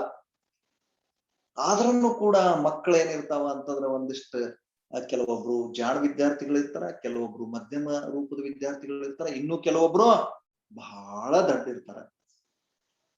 ಹಾಗಾದ್ರೆ ಇದು ಯಾಕೆ ಈ ನಮೂನೆ ಪರಿಣಮನ? ಇದು ಸ್ವಯಂ ಅವರವರ ದ್ರವ್ಯತ್ವ ಗುಣದೊಳಗೆ ಇರ್ತಕ್ಕಂಥ ಪರಿಣಮನದ ಸಾಮಾನ್ಯ ಗುಣ ಇದೆ. ಅದು ಪರಿಣಮನಶೀಲ ಇರ್ತದ. ಎಲ್ರೂ ಒಂದೇ ರೀತಿ ಪರಿಣಮನ ಆಗೋದಿಲ್ಲ. ಒಂದಿಷ್ಟು ಕೆಲವೊಬ್ರದ್ದು ಒಂದು ರೀತಿ ಪರಿಣಮನ ಆದ್ರೆ ಇನ್ನು ಕೆಲವೊಬ್ರದ್ದು ಒಂದು ರೀತಿ ಪರಿಣಮನ ಆಗ್ತದ. ಕೆಲವೊಬ್ರಿಗೆ ಹೆಂಗಾಗ್ತದ ಅಂತಂದ್ರ ಶೀತ ಗಾಳಿ ಬೀಸಿತು ಅಂತಂದ್ರ ಭಯಂಕರ ತೊಂದರೆ ಆಗ್ತದ. ಅವ್ರಿಗೆ ಕೆಮ್ಮು ಬರ್ತದ, ನೆಗಡಿ ಬರ್ತದ, ಗಂಟ್ಲು ಬಿಗಿತದ, ಶ್ವಾಸೋಚ್ಛ್ವಾಸ ಆಡ್ಲಿಕ್ಕೆ ಬಹಳ ತೊಂದರೆ ಆಗ್ತದ. ಕೆಲವೊಬ್ರಿಗೆ ಚಳಿ ಬಹಳ ತ್ರಾಸ ಮಾಡ್ತದ. ಇನ್ನು ಕೆಲವೊಬ್ರು ಇರ್ತಾರ ಚಳಿ ಅಂದ್ರೆ ಅವ್ರು ಭಯಂಕರ ಏನಾಗಿರ್ತಾರ ಅಂತಂದ್ರೆ ಅವ್ರ ಪ್ರಕೃತಿ ಬಹಳ ಸಂತೋಷದಾಯಕ ಇರ್ತದ. ಹಿಂಗೂ ಇರ್ತಾರ. ಇನ್ನು ಕೆಲವೊಬ್ರಿಗೆ ಬೇಸಿಗೆ ಬಂತು ಅಂದ್ರೆ ತ್ರಾಸ ಆಗ್ತದ ಬಹಳ.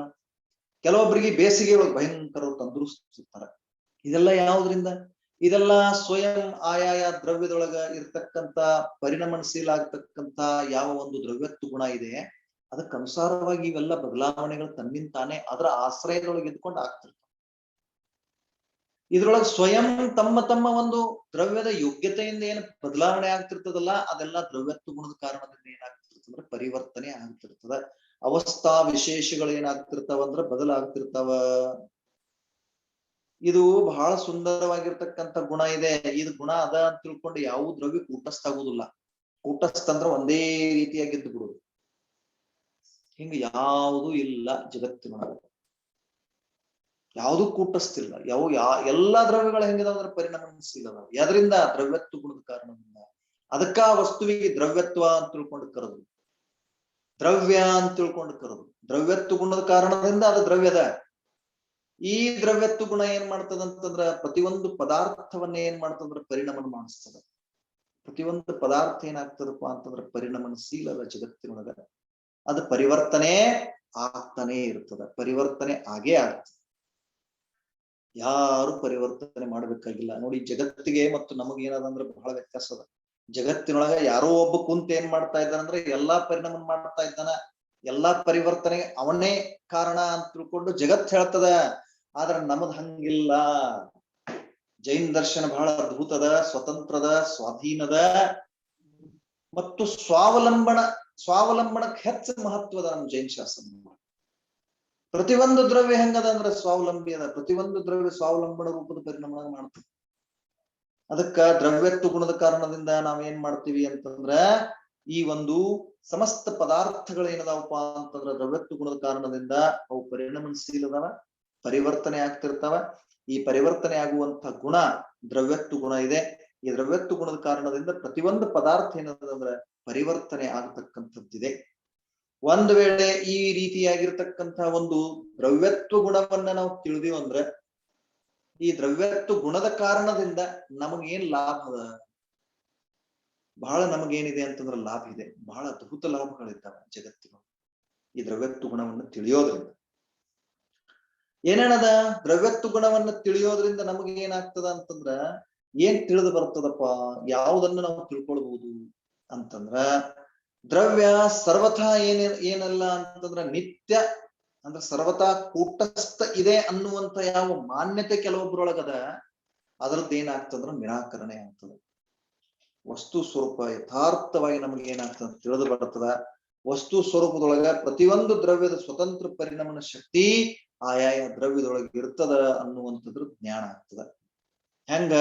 ಹೆಂಗಂದ್ರ ಸಂಪೂರ್ಣ ಶರೀರ ಮತ್ತು ಶರೀರದೊಳಗಿರ್ತಕ್ಕಂಥ ಒಂದು ಹಲ್ಲ ಮೊದಲಾದ ಅವಯವಗಳು ಯಾವಾಗ್ಲೂ ಬದಲಾಗ್ತಿರ್ತಾವ ನೋಡಿ. ಯಾವ ನಮ್ಮ ಹಲ್ಲುಗಳಿದಾವಲ್ಲ ಆ ಹಲ್ಲುಗಳಲ್ಲಿ ಶರೀರನು ಬದಲಾಗ್ತಿರ್ತದ, ಅದ್ರ ಜೊತೆಗೆ ಅದ್ರ ಅಂಗಾಂಗಗಳು ಕೂಡ ಬದಲಾಗ್ತಿರ್ತವೆ.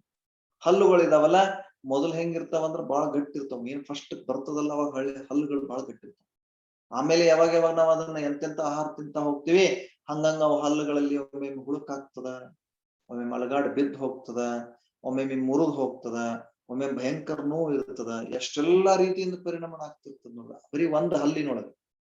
ಹಂಗ ಪ್ರತಿಯೊಂದು ಅಂಗಾಂಗದೊಳಗೆ ಏನಿರ್ತದ ಅಂತಂದ್ರೆ ನಿತ್ಯ ನಿರಂತರ ಏನಿರ್ತದಂದ್ರೆ ಪರಿಣಾಮನ ಆಗ್ತಾನೆ ಇರ್ತದ.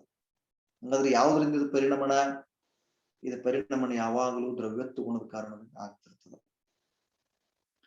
ಈ ದ್ರವ್ಯತ್ವ ಗುಣದ ಕಾರಣದಿಂದ ಇನ್ನೊಂದು ಲಾಭ ಏನು ಅಂತಂದ್ರ ನಮ್ಮ ಕರ್ತೃತ್ವ ಬುದ್ಧಿ ಹೊಂಟು ಹೋಗ್ತದ. ನಾವು ನಿರಂತರವಾಗಿ ಏನು ಪ್ರಕರ್ತೃತ್ವವನ್ನು ಸ್ವೀಕಾರ ಮಾಡ್ತಾ ಇದ್ದೀವಿ. ನಾ ಅದ್ರೊಳಗೆ ಆ ಕಾರ್ಯವನ್ನ ಮಾಡ್ತೀನಿ, ನಾ ಇದ್ರೊಳಗೆ ಈ ಕಾರ್ಯವನ್ನ ಮಾಡ್ತೀನಿ, ಇದು ನನ್ನಿಂದನ ಆಗ್ತಾ ಇದೆ, ನಾನೇ ಇದನ್ನ ಮಾಡ್ತೀನಿ. ಹಿಂಗೆಲ್ಲ ಅನೇಕ ಪ್ರಕಾರದ ಕಾರ್ಯಗಳಲ್ಲಿ ನಾವೇನ್ ತೊಡಗಿದ್ದೀವಲ್ಲ ಅವೆಲ್ಲವುಗಳಿಗೆ ಏನಾಗ್ತದ ಅಂತಂದ್ರೆ ವಿರಾಮ ಸಿಕ್ಬಿಡ್ತದ.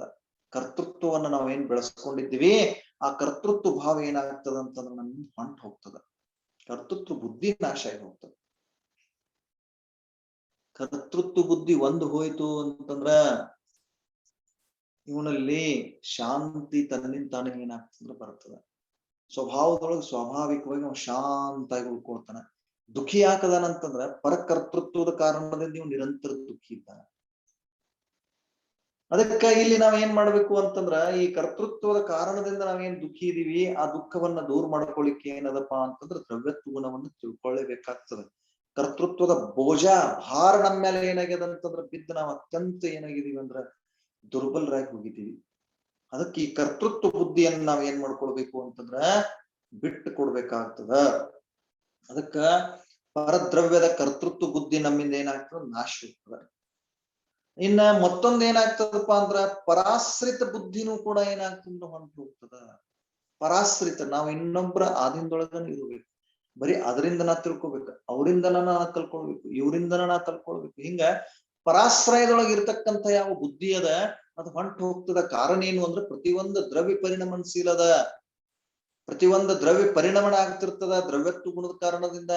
ಅದಕ್ಕೆ ಈಗ ನಾ ಅಜ್ಞಾನಿ ಇರಬಹುದು, ಆದ್ರೆ ಈ ಅಜ್ಞಾನ ಏನಾಗ್ತದಪ್ಪ ಅಂದ್ರೆ ಒಂದು ದಿವಸ ಪರಿಹಾರ ಆಗಿ ನನ್ನೊಳಗೆ ಸಮ್ಯಕ್ ಜ್ಞಾನವೂ ಕೂಡ ಬಂದೇ ಬರುವ ಸಾಧ್ಯತೆ ಇದೆ. ಇದು ದ್ರವ್ಯತ್ವ ಗುಣದಿಂದ ಆಗುವ ಸಾಧ್ಯತೆ ಇದೆ. ಯಾವಾಗಲೂ ನಾನು ಮಿಥ್ಯಾದೃಷ್ಟಿನಾಗಿ ಉಳಿತೀನಿ ಹಿಂಗೇನಿಲ್ಲ. ಪುರುಷಾರ್ಥ ಮಾಡಿ ತತ್ವ ಚಿಂತನೆ ಮಾಡಿ ನಿಜವಾದ ದೇವಶಾಸ್ತ್ರ ಗುರುಗಳ ಸಾನ್ನಿಧ್ಯದೊಳಗೆ ನಾ ಹೋದೆ ಅಂತಂದ್ರ ನನ್ನ ಅನಾದಿಯಿಂದ ಬಂದಿರತಕ್ಕಂತ ಮಿಥ್ಯಾತ್ವವೂ ಕೂಡ ಬದಲಾಗಿ ಸಮ್ಯಕ್ ರೂಪದ ಪರಿಣತಿಯೊಳಗೆ ಏನ್ ಬರ್ತದ ಅಂತಂದ್ರೆ ಪರಿಣಾಮ ಆಗ್ತದ. ಇದು ಕೂಡ ಸಾಧ್ಯ ಇದೆ, ಇದು ಕೂಡ ಸಹಜ ಇದೆ. ಹಿಂಗ ಬಹಳ ಏನದಾವಪ್ಪ ಅಂದ್ರ ಸಹಜವಾಗಿರ್ತಕ್ಕಂಥ ಈ ಕ್ರಿಯೆಗಳನ್ನ ನಾವ್ ಏನ್ ಮಾಡ್ತೀವಿ ಅಂತಂದ್ರ ನೋಡ್ತೀವಿ. ಇವೆಲ್ಲ ನಮಗ್ ಸಂತೋಷವನ್ನ ಕೊಡ್ತಕ್ಕಂಥವುಗಳದಾವ, ನಮಗ ಆನಂದವನ್ನ ಕೊಡ್ತಕ್ಕಂಥವುಗಳದಾವ. ಮತ್ ಸ್ವಯಂ ಅದು ಪರಿಣಮನಶೀಲದಪ್ಪ ಅಂತಂದ್ರ ನೋಡಿ ಬಹಳ ದೊಡ್ಡದೊಂದು ಕೆಲಸ ಏನಾಗ್ತದಂದ್ರ ನಾವು ದುಃಖಿ ಇದ್ವಿ ಅಂದ್ರ ಈ ದುಃಖವೂ ಕೂಡ ಶಾಶ್ವತ ಅಲ್ಲ, ಇದು ಪರಿಣಮನಶೀಲ ಇದೆ. ಕತ್ಲಾಯ್ತು ಅಂತಂದ್ರೆ ಯಾರು ನಾವು ಗಾಬರಿ ಆಗುದಿಲ್ಲ. ಯಾಕ ನಮ್ಗೆ ಗೊತ್ತದ ಇಂತಿಷ್ಟು ಸಮಯ ಹೋದ ನಂತರ ಮತ್ತೆ ಬೆಳಕು ಬರೋದು. ಬೆಳಕು ಬಂತು ಅಂತಂದ್ರ ನಾವು ಬೆಳಕನ ಇರ್ಲಿ ಯಾವಾಗ್ಲೂ ಅಂತ ಎಂದೂ ಬಯಸೋದಿಲ್ಲ. ಯಾಕಂದ್ರೆ ನಮ್ಗೆ ಗೊತ್ತದ ಇಷ್ಟು ಸಮಯ ಹೋದ ನಂತರ ಮತ್ತೆ ಬೆಳಕಿರ್ತದ ಏನಾಗ್ತದ, ಕತ್ತಲೆ ಆಗ್ತದ. ಕತ್ತಲೆ ಬಹಳ ತನಕ ಇರುವುದಿಲ್ಲ, ಅದು ಒಂದಿಷ್ಟು ನಿರ್ದಿಷ್ಟ ಸಮಯ ಬರ್ತದ, ಅದು ಹೋದ್ಮೇಲೆ ಮತ್ತೆ ಬೆಳಕಾಗ್ತದೆ. ಇದು ನಮ್ಗೆ ಗೊತ್ತದ, ಈ ಪರಿಣಾಮಶೀಲ ನಮ್ಗೆ ಗೊತ್ತಿದೆ, ಈ ಪರಿಣಾಮ ನಮ್ಗೆ ಗೊತ್ತಿದೆ.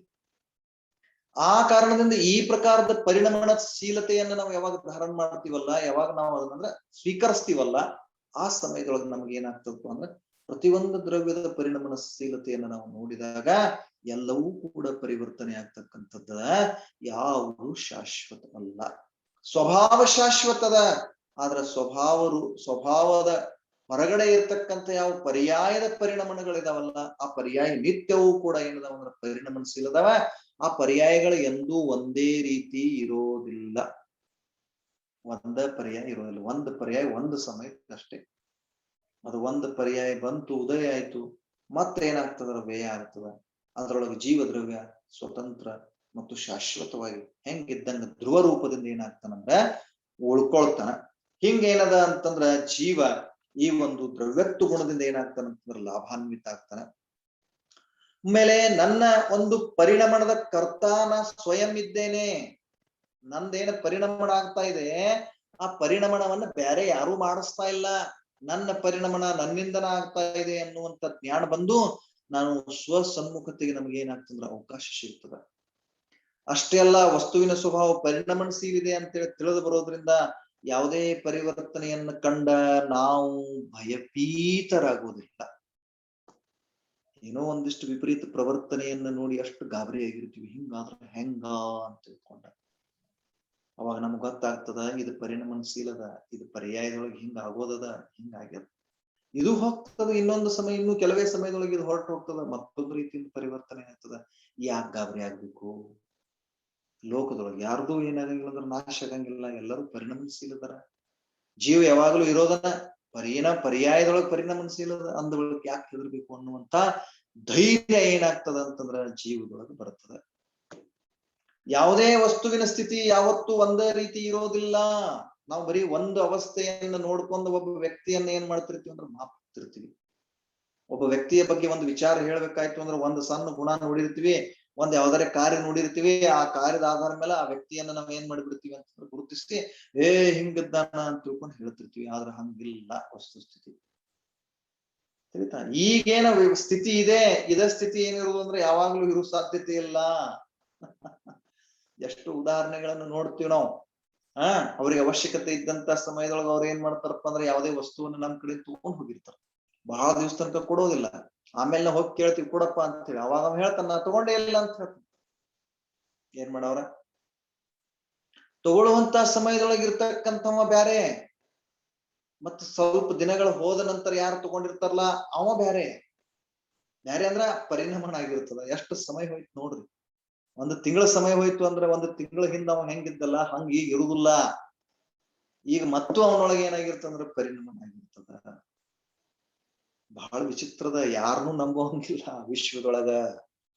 ಹಿಂದಿದ್ದಂಥವ ಈಗ ಇರೋದಿಲ್ಲ, ಈಗಿದ್ದಂಥವ ಮುಂದಿನ ಸಮಯದೊಳಗೆ ಇರುವುದಿಲ್ಲ. ನಿರಂತರ ಪರಿವರ್ತನಶೀಲ ಇರ್ತದ. ಆಮೇಲೆ ಹಿಂದ ನೀ ನಿನ್ನ ಹಿಂಗ ಅಂದಿದ್ದಲ್ಲ, ಅದು ನಿನ್ನೆಪ್ಪ, ಇವತ್ತು ಬೇರೆ ಅದ, ಇವತ್ತು ಹೊಸದ. ಬಹಳ ಅದ್ಭುತ ಮಾತುಗಳೇನಿದಾವಂದ್ರೆ ಅನೇಕ ಕವಿಗಳು ಕೂಡ ಹೇಳಿದಾರ. ಎಲ್ಲಾ ಹೊಸದ್ದದ ಜಗತ್ತಿನೊಳಗ, ಪರಿವರ್ತನಶೀಲದ. ಈ ದ್ರವ್ಯತ್ವ ಗುಣದ ಕಾರಣದಿಂದ ಹಳಿದೇನು ಇಲ್ಲ, ಎಲ್ಲ ಹೊಸದ್.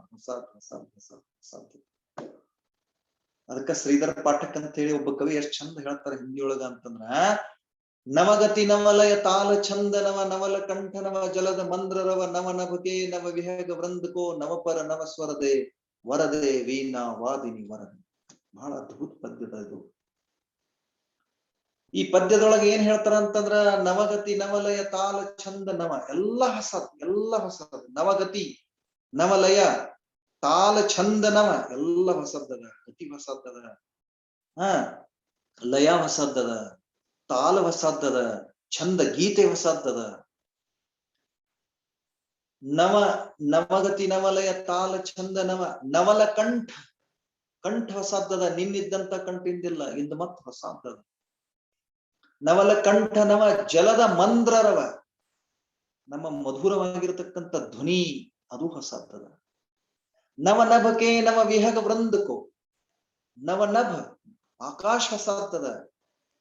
ನವ ನಭಕೆ ನವ ವಿಹಗ ವೃಂದ, ಪಕ್ಷಿಗಳ ಸಮೂಹ ಹೊಸದ್ದದ. ನವಪರ ನವಸ್ವರದೆ ಅವು ಹಾಡತಕ್ಕಂತ ಹಾಡು ಅದೇನಿದೆ ಅಂದ್ರೆ ಹೊಸದಿದೆ. ಜಗತ್ತಿನೊಳಗೆ ಯಾವ್ದು ಹಳಿದದ, ಯಾವುದು ಹಳಿದಿಲ್ಲ. ನಾವು ಹಳಬರಿಲ್ಲ, ನಾವು ಹೊಸವರಿದ್ದೇವೆ. ಪ್ರತಿ ಸಮಯ ಹೊಸದ್ದದ, ಪ್ರತಿ ಸಮಯ ಹೊಸದ್ದದ. ಆದ್ರೂ ಕೂಡ ಇವನಿಗೆ ಯಾವತ್ತು ಹೊಸದ್ದನ ಬೇಕು. ವಸ್ತುವನ್ನ ಹೆಂಗದ ಆ ದೃಷ್ಟಿಯನ್ನ ನಾವು ನೋಡಿದ್ವಿ ಅಂತಂದ್ರೆ ಯಾವ ವಸ್ತು ಜಗತ್ತಿನೊಳಗೆ ಹಳಿದದ ಹೇಳ್ರಿ? ಯಾವುದು ಹಳಿದಿಲ್ಲ. ಪರ್ಯಾಯವನ್ನ ನೋಡಿದಾಗ ಆಹಾ, ಪ್ರತಿ ಒಂದು ಸಮಯ ಏನಾಗ್ತಾ ಇದೆ ಅಂತಂದ್ರ ದ್ರವ್ಯ, ಪ್ರತಿ ಒಂದು ಸಮಯ ದ್ರವ್ಯ ಪ್ರಸಾದದ. ಹರ್ ಸಮಯ ದ್ರವ್ಯ ನಯಾ ಹೇ. ಉಸ್ಕಾ ಪರಿಣಮನ್, ಅದರ ಪರಿಣಮನ ಏನಾಗ್ತಾ ಇದೆ? ದ್ರವ್ಯ ಕಾ पर्याय जो हर समय परिवर्तित हो रहा है, हर समय पर्याय नव नवीन है. ಪ್ರತಿ ಒಂದು ಸಮಯ ಪ್ರಸಾದದ. ಹಂಗಾದ್ರೆ ನಾವು ಪರ್ಯಾಯದ ರೂಪದಿಂದ ಪರಿಣಾಮ ಮಾಡ್ತಾ ಇರ್ತೀವಿ ಅಂದ್ಮೇಲೆ ನಾವು ಏನಿದ್ದೀವಿ ಅಂದ್ರೆ ಹೊಸಬರಿದ್ದೀವಿ. ಅದಕ್ಕೆ ಜಗತ್ತಿನೊಳಗೆ ಹಳೇದು ಯಾವುದೂ ಇಲ್ಲ. ಪುರಾಣ ಕುಚ್ ಭಿ ನಹಿ ಹೈ, ಇಸ್ ವಿಶ್ವ ಮೇ ಸಬ್ ಕುಚ್ ನಯಾ ನಯಾ ನಯಾ ನಯಾ. ಈ ಜಗತ್ತಿನೊಳಗೆ ಎಲ್ಲಾ ಹೊಸದ್ದದ, ಹಳೇದು ಯಾವುದೂ ಇಲ್ಲ. ನಾವು ಹಳೆಯವರಲ್ಲ. ಇವತ್ತು 80 ವರ್ಷ ಆಗಿದಾವಲ್ಲ, ಅವರು ಹಳೆಯವರಲ್ಲ. ಅವ್ರು ಹಳೆಯವರಲ್ಲ.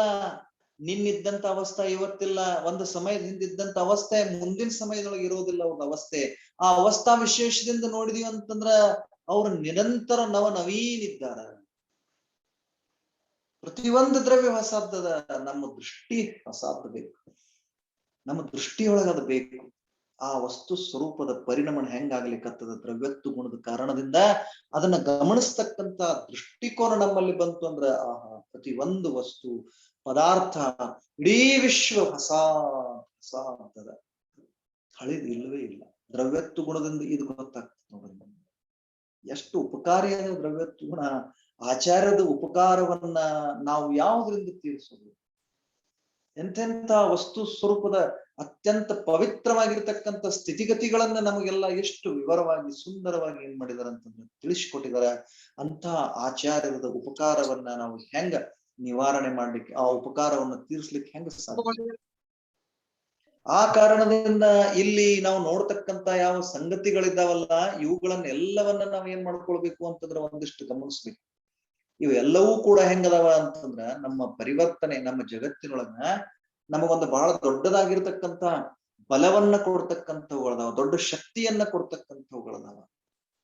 ಇಂಥ ವಿಚಾರಗಳೇನಾಗ್ಲಿ ಅಂತಂದ್ರ ದೇವಶಾಸ್ತ್ರ ಗುರುಗಳ ಸಾನ್ನಿಧ್ಯದೊಳಗ, ಗುರುಗಳ ಸಾನ್ನಿಧ್ಯದೊಳಗ, ಅಥವಾ ನಮಗ್ ಹಿತಚಿಂತಕರು ಯಾರು ಇರ್ತಾರಲ್ಲ ಅಂತವರ ಸಾನ್ನಿಧ್ಯದೊಳಗೆ ಇಟ್ಕೊಂಡು ಹೋಗಿ ಇವುಗಳನ್ನೆಲ್ಲಾ ನಾವ್ ಏನ್ ಮಾಡ್ಕೊಳ್ಬೇಕು ಅಂತಂದ್ರೆ ಅರ್ಥೈಸ್ಕೊಳ್ಬೇಕಲ್ಲ. ಇದು ಸಣ್ಣ ವಿಷಯದ ಏನು ಜಗತ್ತಿನೊಳಗ.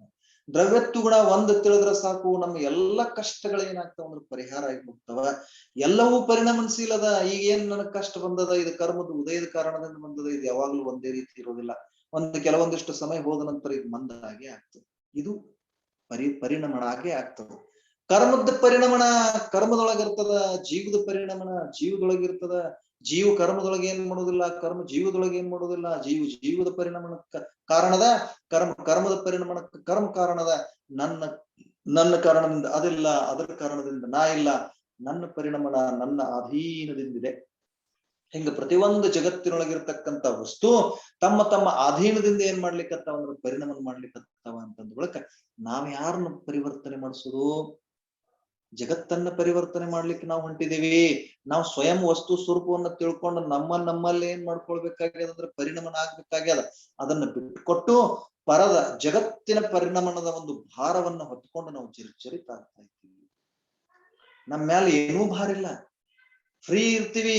ಆದ್ರೂ ಕೂಡ ಡಾಕ್ಟರ್ ತಿಕ್ ಹೋದ ನಂತರ ಹೇಳ್ತಾರ, ನೀವೊಂದಿಷ್ಟು ಹಗರಾಗ್ರಿ, ನೀವೇನೂ ಭಾರ ವಹಿಸ್ಬೇಡ್ರಿ, ನೀವೇನೂ ಟೆನ್ಷನ್ ತಗೋಬೇಡ್ರಿ. ನೀವು ಎದರಿಂದ ಟೆನ್ಷನ್ ಅದ? ಜಗತ್ತನ್ನ ಬದಲಿಸ್ಬೇಕು, ಜಗತ್ತಿನೊಳಗೆ ಎಲ್ಲಾ ಹಿಂಗ ಆಗ್ಬೇಕು ಅನ್ನುವಂತ ಟೆನ್ಷನ್ ಒಳಗಿದ್ದಾರೆ. ಆದ್ರ ಆ ಟೆನ್ಷನ್ ತೆಗೆದು ಹಾಕಿ ಎಲ್ಲಾ ವಸ್ತು ಸ್ವಯಂ ಸಿದ್ಧದ. ಪ್ರತಿಯೊಂದು ವಸ್ತು ಹೆಂಗದಾವ ಅಂತಂದ್ರ ತಮ್ಮ ತಮ್ಮ ಸಾಮರ್ಥ್ಯದಿಂದ ಯುಕ್ತದವ. ಅವು ಸ್ವಯಂ ತಮ್ಮ ತಮ್ಮ ಪರಿಣಾಮವನ್ನ ಮಾಡ್ತಾವ. ನೀವ್ಯಾಕೆ ಅದ್ರೊಳಗೆ ದುಃಖಿ ಆಗ್ತಾ ಇದ್ದೀರಿ? ಅದಕ್ಕೆ ದಿಗಂಬರ ಮಹಾಮುನಿರಾಜರು ಎಂದೂ ಈ ಭಾರ ಅವ್ರಿಗೆ ಇರುವುದಿಲ್ಲ. ಅವನು ಪರಿವರ್ತನೆ ಮಾಡ್ಬೇಕು, ಇವನು ಪರಿವರ್ತನೆ ಮಾಡ್ಬೇಕು, ಜಗತ್ತನ್ನು ಸುಧಾರಿಸ್ಬೇಕು.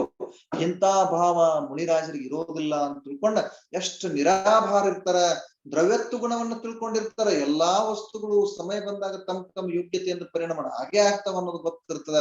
ಹಿಂಗಾಗಿ ನಿರಾಭಾರ ಇದ್ದುಕೊಂಡ ಆತ್ಮ ಧ್ಯಾನದೊಳಗೆ ತಲ್ಲೀನಿದ್ದುಕೊಂಡ ಜ್ಞಾನ ಧ್ಯಾನ ತಪ ರಕ್ತ ತಪಸ್ವಿ ಸ ಪ್ರಶಸ್ಯತೆ. ಸಮಂತಭದ್ರ ಸ್ವಾಮಿ ಹೇಳ್ತಾರ, ರತ್ನಕರ್ಣ ಶ್ರಾವಕಾಚಾರ್ಯದೊಳಗೆ ಹೇಳ್ತಾರ, ವಿಷಯಾಶಾ ವಶಾತೀತೋ ನಿರಾರಂಭೋ ಪರಿಗ್ರಹ ಜ್ಞಾನ ಧ್ಯಾನ ತಪೋ ರಕ್ತ ತಪಸ್ವಿ ಸ ಪ್ರಶಸ್ಯತೆ. 18ನೇ ಸೂತ್ರದೊಳಗ ಸಮಂತಭದ್ರ ಆಚಾರ್ಯರು ಏನ್ ಹೇಳ್ತಾರ ಅಂತಂದ್ರ, ಗುರುಗಳು ಹೆಂಗಿರ್ತಾರ, ಎಷ್ಟು ಸುಂದರ ಜೀವನ ಇರ್ತದ ಅವ್ರದ, ಅದನ್ನ ಅವ್ರ ಏನ್ ಮಾಡ್ತಾರ ಅಂತಂದ್ರೆ ತಿಳಿಸ್ಕೊಡ್ತಾರ. ಹಿಂಗ ದ್ರವ್ಯತ್ವ ಗುಣ ಒಂದರಿಂದ ನಾವೇನದ ಅಂತಂದ್ರೆ ಇಷ್ಟೆಲ್ಲ ಲೋಕದೊಳಗ ಸಾಧನೆಯನ್ನು ಮಾಡಬಹುದು, ಲೋಕದೊಳಗ ಎಷ್ಟು ಶಾಂತ ಇರ್ತೀವಿ, ಎಷ್ಟು ಏನೂ ಮಾಡ್ದ ಇರ್ತೀವಿ, ಅದ ನಿಜವಾಗಿ ನಮ್ಮ ಪ್ರಗತಿ ಇದೆ. ಇಂದ್ರಿಯ ವಿಷಯಗಳಲ್ಲಿ ತೊಡಗಿ ಇಂದ್ರಿಯ ಅಧೀನ ಇದ್ದುಕೊಂಡ ಏನು ಜರ್ಜರಿತಾಗಿ ದುಃಖಿ ಆಗ್ತಾ ಇದ್ದೀವಿ, ಇದು ಪರಿಣಾಮನಲ್ಲ. ಎಷ್ಟೆಲ್ಲ ಸಾಧಿಸ್ಯಾನ ಜಗತ್ತಿನೊಳಗ, ವ್ಯಕ್ತಿ ಬದಲಾವಣೆಯನ್ನು ಮಾಡ್ಯಾನ, ಆದ್ರ ಇವು ಯಾವ ಪರಿವರ್ತನೆ ನಿಜವಾದ ಪರಿವರ್ತನೆ ಅಲ್ಲ. ಇದೆಲ್ಲ ಜಗತ್ತು ಸಹಜ ಆಗ್ತಕ್ಕಂಥ ಪರಿವರ್ತನೆ ಇದೆ, ಸಹಜ ಆಗ್ತಕ್ಕಂಥ ಪರಿವರ್ತನೆಗಳದಾವ. ಅದಕ್ಕೆ ಇದೆಲ್ಲವನ್ನ ನಾವ್ ಏನ್ ಮಾಡ್ಬೇಕು ಅಂತಂದ್ರ ಒಂದಿಷ್ಟು ಗಮನಿಟ್ಟು ಇವನ್ನ ಆಲಿಸ್ಬೇಕಾಗ್ತದೆ, ಇವೆಲ್ಲವನ್ನ ಕೇಳಬೇಕಾಗ್ತದ. ಇದರಿಂದ ನಮ್ಮ ಹಿತವನ್ನ ನಾವು ಸಾಧಿಸಿಕೊಳ್ಳಿಕ್ಕೆ ಸಾಧ್ಯ ಇದೆ. ಪರ್ಯಾಯ ನಿರಂತರವಾಗಿ ಬದಲಾಗ್ತಿರ್ತದ. ಹಿಂಗ ತಿಳ್ಕೊಂಡ ಪರ್ಯಾಯದೊಳಗೇನು ಮೂಢ ಆಗ್ತಾ ಇದ್ದೀವಿ, ಆ ಮೂಢತೆ ನಮಗೆ ಹೊಂಟು ಹೋಗ್ತದ. ಈ ದೇಹ ಯಾವಾಗಲೂ ಹಿಂಗ ಇರ್ಲಿ ಅನ್ನುವಂತ ಭಾವ ಇರ್ತದ ನಮ್ಮಲ್ಲಿ. ಆದ್ರೆ ಯಾವಾಗ ಈ ದೇಹವು ಕೂಡ ಒಂದು ದ್ರವ್ಯದೊಳಗ ದ್ರವ್ಯತ್ವ ಗುಣ ಅದ, ದ್ರವ್ಯತ್ವ ಗುಣದ ಕಾರಣದಿಂದ ಪರಿಣಾಮ ಆಗುದನ, ಹಂಗೆ ಈ ದ್ರವ್ಯವೂ ಕೂಡ ಈ ದೇಹವೂ ಕೂಡ ಪರಿವರ್ತನೆ ಆಗೇ ಆಗ್ತದ. ಇದ್ರೊಳಗೆ ಯಾರು ನಾವ್ ಏನ್ ಮಾಡ್ಬೇಕಾಗಿಲ್ಲ ಅಂತಂದ್ರೆ ಇದು ಹಿಂಗ ಉಳಿಲಿ ಅಂತ ಇಟ್ಕೋಬೇಕಾಗಿಲ್ಲ. ಮತ್ ಹಂಗ ಉಳಿಲಿ ಅಂದ್ವಿ ಅಂದ್ರೂ ಅದೇನ್ ಹಂಗ ಉಳಿಯೋದಿಲ್ಲ. ಅದ್ ಹೆಂಗ್ ಬದಲಾಗೋದದ ಹಂಗ ಬದಲಾಗೇ ಆಗ್ತದ. ಹಂಗ ಪ್ರತಿ ಒಂದು ವಸ್ತು ಆಗ್ತದ, ಅದು ದ್ರವ್ಯತ್ವ ಗುಣದ ಕಾರಣದಿಂದ ಅನ್ನುವಂಥದ್ದನ್ನ ನಾವೇನ್ ಮಾಡ್ಕೊಂಡಿವಿ ಅಂತಂದ್ರೆ ನೋಡಿದ್ದೇವೆ. ತಿಳಿತಾ? ಹಿಂಗ ದ್ರವ್ಯತ್ವ ಗುಣದ ಕಾರಣದಿಂದ ವಸ್ತು ಏನಾಗ್ತಿರ್ತದ ಅಂತಂದ್ರೆ ಬದಲಾಗ್ತಿರ್ತದ. ಅದಕ್ಕಿದ 3ನೇ ಗುಣ.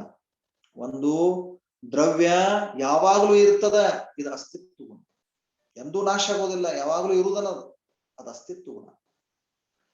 ಯಾವಾಗ್ಲೂ ಇರುವುದ್ರ ಜೊತೆಗೆ ತನ್ನ ಪ್ರಯೋಜನಭೂತವಾದಂತ ಕಾರ್ಯವನ್ನ ಅಷ್ಟೇ ಮಾಡ್ತದ, ಅದು ವಸ್ತುತ್ವ ಗುಣ. ಕಾರ್ಯವನ್ನ ಮಾಡ್ತಾ ಇದ್ರೂ ಕೂಡ ನಿರಂತರವಾಗಿ ಬದಲಾಗ್ತಿರ್ತದ, ಇದು ದ್ರವ್ಯತ್ವ ಗುಣ. ಅಸ್ತಿತ್ವ ಗುಣ, ವಸ್ತುತ್ವ ಗುಣ, ದ್ರವ್ಯತ್ವ ಗುಣ, ಇವು 3 ಏನದಾವ ಅಂತಂದ್ರ ಅದ್ಭುತವಾದಂತ ಗುಣ. ಇನ್ನೂ ಎಷ್ಟು ಗುಣಗಳದಾವ, ಇನ್ನೂ 3 ಅದಾವ, ಅವು ಅದ್ಭುತ ಅದಾವ, ಬಹಳ ಅದ್ಭುತ ಅದಾವ.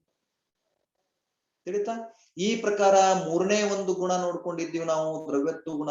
ಯಾವತ್ತು ಪರಿಣಾಮಶೀಲದ ಪ್ರತಿಯೊಂದು ದ್ರವ್ಯಗಳು ಅವಸ್ಥೆಗಳು ಬದಲಾಗ್ತಿರ್ತಾವ. ಬದಲಾಗುವಂತದ್ದು ಏನದ ಅಂತಂದ್ರ ಯಾವ ಶಕ್ತಿಯಿಂದ ಆಗ್ತಾವ ಅಂದ್ರ ದ್ರವ್ಯತ್ವ ಗುಣದ ಕಾರಣದಿಂದ ಬದಲಾಗ್ತಾವ. ಅದಕ್ಕೆ ಪ್ರತಿಯೊಂದು ಪದಾರ್ಥ ಪರಿಣಾಮಶೀಲದ, ಅದಕ್ಕೆ ಈಗಿದ್ದದ್ದು ನಾಳೆ ಇರ್ತದ ಅಂತಿಲ್ಲ, ನಿರಂತರ ಬದಲಾಗ್ತಿರ್ತದ. ಸ್ವಭಾವ ಹಂಗ ಇರ್ತದ, ಅವಸ್ಥಾ ಬದಲಾಗ್ತಿರ್ತಾವ. ಇದು ದ್ರವ್ಯತ್ವ ಗುಣ ಹೇಳ್ತದ. ಅದಕ್ಕೆ ಇದರಿಂದ ನಮಗ್ ಬಹಳ ದೊಡ್ಡ ಶಕ್ತಿ ಬರ್ತದ. ನಾವು ಬದಲಾಗ್ತೀವಿ, ನಾಶ ಆಗುವಂತವ್ರಲ್ಲ, ಇದು ನಮಗ್ ಖಾತ್ರಿ ಆಗ್ಬೇಕು. ನಾವೆಲ್ಲರೂ ಬದಲಾಗ್ತಕ್ಕಂಥವ್ರು ಇದ್ದೇವೆ, ನಾಶ ಆಗ್ತಕ್ಕಂಥವ್ರಿಲ್ಲ. ನಾವು ಯಾರೂ ನಾಶ ಆಗುದಿಲ್ಲ. ನಾವಷ್ಟಲ್ಲ, ಜಗತ್ತಿನ ಯಾವ ಪದಾರ್ಥವೂ ನಾಶ ಆಗುವುದಿಲ್ಲ, ಎಲ್ಲಾ ಪದಾರ್ಥಗಳು ಬದಲಾಗ್ತವ. ಇಷ್ಟು ಒಂದು ನಂಬಿಕೆ ನಮ್ಮಲ್ಲಿ ಬಂತು ಅಂದ್ರ ಎಷ್ಟು ಧೈರ್ಯ ಬರ್ತದೆ, ಎಷ್ಟು ಅಗಾಧವಾದಂತ ಆತ್ಮ ಬಲ ಬರ್ತದೆ. ಓಹೋ, ನಂದು ಎಂದೂ ಏನಾಗುದಿಲ್ಲ ಅಂತಂದ್ರೆ ನಾಶ ಆಗುದಿಲ್ಲಲ್ಲ ಅಂತ ತಿಳ್ಕೊಂಡು ನಾವು ಬಹಳ ದೊಡ್ಡ ಸಾಮರ್ಥ್ಯ ಬರ್ತದ. ಈಗ ಮುಂದಿನ ಗುಣ, 4ನೇ ಗುಣ ಯಾವುದು ಅಂತಂದ್ರೆ ಪ್ರಮೇಯತ್ವ ಗುಣ. ಈಗ ನಾವ್ ಯಾರು ನೋಡಿದ್ವಿ? ದ್ರವ್ಯತ್ವ ಗುಣವನ್ನ ನೋಡಿದ್ವಿ. ಇನ್ನು ಮುಂದಿನ 4ನೇ ಗುಣ ಯಾವ್ದಪ್ಪ ಅಂತಂದ್ರ ಪ್ರಮೇಯತ್ವ ಗುಣ ಅಂತಿದೆ. ಆ ಪ್ರಮೇಯತ್ವ ಗುಣವನ್ನು ನಾವ್ ಏನ್ ಮಾಡೋಣ ಅಂತಂದ್ರೆ ಒಂದಿಷ್ಟು ನೋಡೋಣ. ನೋಡಿದ ನಂತರ ಆಮೇಲೆ ಅದ್ರ ಪದ್ಯವನ್ನು ಕೂಡ ಏನ್ ಮಾಡೋಣ ಅಂತಂದ್ರೆ ಹೇಳೋಣ. ಹಿಂದಿಯೊಳಗೆ ಬಹಳ ಸುಂದರವಾದಂತ ಪದ್ಯವನ್ನ ಕೊಟ್ಟಿದ್ದಾರೆ, ಪ್ರಮೇಯತ್ವ ಗುಣಕ್ಕೂ ಕೂಡ ಬಂದಿದೆ. ಅದನ್ನ ನಾವು ಆಮೇಲೆ ಸ್ಕ್ರೀನ್ ಮೇಲೆ ಬರ್ತದ, ನೋಡೋಣ. ಈ ಮೊದಲು ಏನ್ ಮಾಡೋಣ ಅಂತಂದ್ರೆ ಪ್ರಮೇಯತ್ವ ಗುಣ ಅಂದ್ರೆ ಏನು ಅನ್ನುವಂಥದ್ದನ್ನು ನೋಡಿ. ಬಹಳ ಸುಂದರವಾದಂಥದ್ದು ಗುಣ ಇದೆ ಇದು, ಪ್ರಮೇಯತ್ವ ಅನ್ನುವಂಥ ಗುಣ. ಈ ಪ್ರಮೇಯತ್ವ ಗುಣ ಎದಕ್ಕಂತಾರ? ಪ್ರಮೇಯತ್ವ ಗುಣ ಅಂದ್ರೆ ಏನು? ನಿಮ್ ಸ್ಕ್ರೀನ್ ಮೇಲೆ ಬಂದದ, ಎಲ್ರೂ ಏನ್ ಮಾಡ್ರಿ ಅಂತಂದ್ರೆ ಗಮನಿಸ್ರಿ. ಯಾವ ಶಕ್ತಿಯ ಕಾರಣದಿಂದ ದ್ರವ್ಯ, ಒಂದಿಷ್ಟು ಇದನ್ನ ನಾವು ಒಮ್ಮಿಗೆಲೆ ಪಟ್ಟಂತೆ ತಿಳಿಯೋದಿಲ್ಲ. ಇದು ಒಂದು ಸ್ವಲ್ಪ ಲಕ್ಷ ಕೊಡ್ಬೇಕು, ಗೊತ್ತಾಗ್ತದೆ. ಯಾವ ಶಕ್ತಿಯ ಕಾರಣದಿಂದ ದ್ರವ್ಯ ಒಂದಿಲ್ಲ ಒಂದು ಜ್ಞಾನದ ವಿಷಯವಾಗುತ್ತದೆ ಅಂತಂದ್ರೆ ಜ್ಞೇಯವಾಗುತ್ತದೆ, ಆ ಶಕ್ತಿಯನ್ನು ಪ್ರಮೇಯತ್ವ ಗುಣವೆಂದು ಹೇಳುತ್ತಾರೆ. ಇದು ಬಹಳ ಅದ್ಭುತವಾಗಿರ್ತಕ್ಕಂಥದ್ದು ಏನಿದೆ ಅಂತ ಒಂದು ಶಕ್ತಿ ಇದೆ, ಪ್ರಮೇಯತ್ವ ಗುಣ. ಪ್ರಮೇಯ ಕಮಲ ಮಾರ್ತಂಡ, ಪ್ರಮೇಯ ರತ್ನಮಾಲ, ಇವೆಲ್ಲ ನ್ಯಾಯಶಾಸ್ತ್ರಗಳಿದ್ದಾವೆ. ಪ್ರಮೇಯತ್ವ ಗುಣ ಅನ್ನೋದು ಬಹಳ ಅದ್ಭುತ ಇದೆ.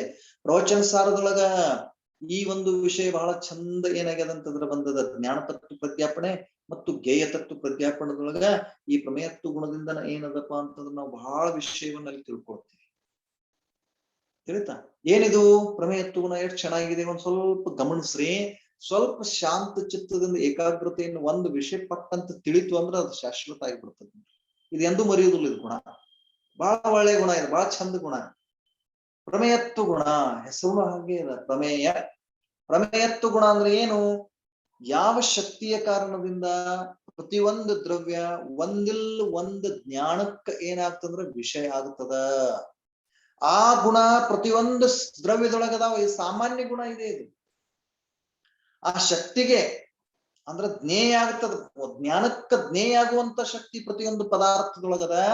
ಆ ಶಕ್ತಿಗೆ ಏನಂತ ಕರೀತಾರ ಅಂದ್ರೆ ಪ್ರಮೇಯತ್ವ ಗುಣ ಅಂತ ತಿಳ್ಕೊಂಡು ಕರೀತಾರ. ಅಥವಾ ಆ ಗುಣಕ್ಕೆ ಏನಂತ ಕರೀತಾರ ಅಂದ್ರೆ ಪ್ರಮೇಯತ್ವ ಗುಣ ಅಂತ ತಿಳ್ಕೊಂಡು ಕರೀತಾರ. ಉದಾಹರಣೆ ಹೆಂಗ? ಉದಾಹರಣೆ ಅಂತಂದ್ರೆ ಇಲ್ಲೊಂದು ಮೊಬೈಲ್ ಇದೆ. ಇದು ಮೊಬೈಲ್ದೊಳಗ ಎಂತ ಶಕ್ತಿ ಅದ ಅಂತಂದ್ರ, ಈ ಮೊಬೈಲ್ದೊಳಗ ಇರ್ತಕ್ಕಂಥ ಶಕ್ತಿ ಹೆಂಗದ ಅಂತಂದ್ರ, ಈ ಮೊಬೈಲ್ ಒಂದಿಲ್ಲ ಒಂದು ಜ್ಞಾನಕ್ಕ ಜ್ಞೇಯ ಆಗೇ ಆಗ್ತದೆ. ಇದೇನು ಮೊಬೈಲ್ ಅದ, ಈ ಮೊಬೈಲ್ನೊಳಗೆ ಎಂತ ಶಕ್ತಿ ಅದಪ್ಪ ಅಂತಂದ್ರ ಜ್ಞೇಯ ಆಗೋ ಶಕ್ತಿ ಅದ. ಅದಕ್ಕ ಪ್ರಮೇಯತ್ವ ಗುಣ ಅಂತ ತಿಳ್ಕೊಂಡು ಕರೀತದ. ಜ್ಞೇಯ ಆಗುದಂದ್ರ ಒಂದಿಲ್ಲ ಒಂದು ಜ್ಞಾನಕ್ಕ ಇದು ತಿಳಿದು ಬಂದೇ ಬರುತ್ತೆ. ನಮಗ್ ತಿಳಿದಿದ್ರೆ ಏನಾಯ್ತು, ತಿಳಿಯುವಂಥವರಿಗೆ ಅದು ಏನಾಗ್ತದಪ್ಪ ಅಂತಂದ್ರೆ ನಿಶ್ಚಿತವಾಗಿ ಆ ಪದಾರ್ಥ ಏನಾಗ್ತದಂದ್ರ, ಲೋಕದೊಳಗೆ ಎಷ್ಟು ಪದಾರ್ಥಗಳಿದ್ದಾವಲ್ಲ ಅವೆಲ್ಲವುಗಳು ಕೂಡ ಏನಾಗ್ತಾವ ಅಂತಂದ್ರ ಜ್ಞಾನಕ್ಕ ಜ್ಞೇಯ ಆಗೇ ಆಗ್ತದ. ಅಂದ್ರ ಜ್ಞಾನಕ್ಕ ಅವು ತಿಳಿದು ಬಂದೇ ಬರ್ತದೆ. ಜ್ಞಾನದೊಳಗ ಜ್ಞೇಯ ಆಗೇ ಆಗ್ತವ. ಇಂಥ ಒಂದು ಶಕ್ತಿ ಪ್ರತಿಯೊಂದು ಪದಾರ್ಥದೊಳಗದ. ನಾವ್ ಎಷ್ಟೇ ಮುಚ್ಚಿಟ್ರು, ಎಷ್ಟೇ ಸೀಕ್ರೆಟ್ ಇಟ್ರು ಯಾವ್ದು ಸೀಕ್ರೆಟ್ ಉಳಿದಿಲ್ಲ. ಕೇವಲ ಜ್ಞಾನದೊಳಗ ಎಲ್ಲವೂ ಕೂಡ ಏನಾಗ್ಲಿಕ್ಕತ್ತದಂದ್ರೆ ತಿಳಿದು ಬರ್ಲಿಕ್ಕತ್ತದ. ಕಾರಣ ಏನು ಅಂತಂದ್ರ ತಿಳಿದು ಬರೋ ಶಕ್ತಿ ಪ್ರತಿಯೊಂದು ಪದಾರ್ಥದೊಳಗದ. ಪ್ರತಿಯೊಂದು ಪದಾರ್ಥ ಈ ಮೊಬೈಲ್ ಇದೆ ಏನಿದೆಯಲ್ಲ, ಇದು ಹೆಂಗದಪ್ಪ ಅಂದ್ರೆ ಇದ್ರೊಳಗ ಜ್ಞಾನಕ್ಕ ವಿಷಯ ಆಗುವಂತದ್ದೊಂದು ಗುಣ ಇದೆ ಇದ್ರೊಳಗ. ಆ ಗುಣಕ್ಕೆ ಏನಂತ ಕರೀತಾರೆ ಅಂದ್ರೆ ಪ್ರಮೇಯತ್ವ ಗುಣ ಅಂತ ತಿಳ್ಕೊಂತಾರೆ.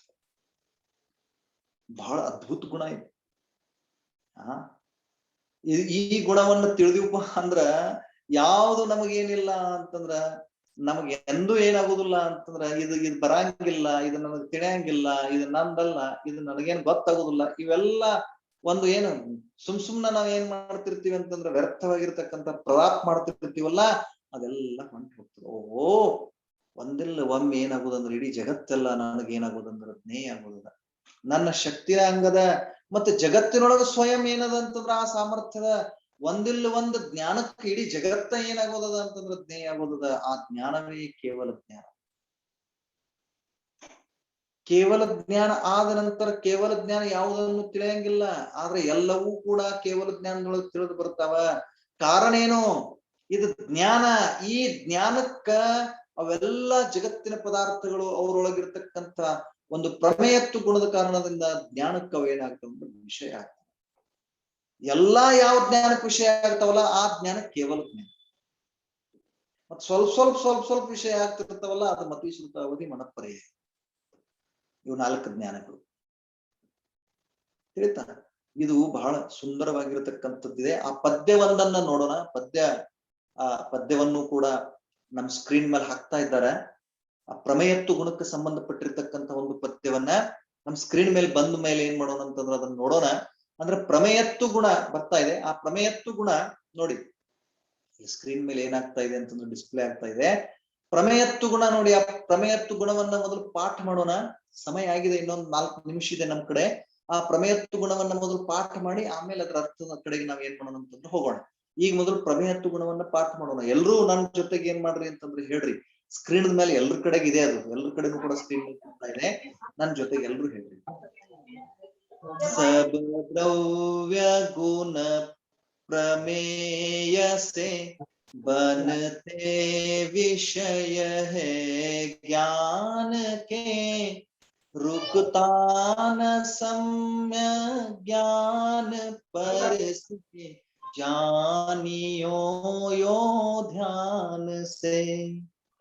आत्मा अरूपी गेय निज यह ज्ञान उसको जानता है, स्वपर सत्ता विश्व में सुदृष्टि उनको जानता, सुदृष्टि उनको जानता।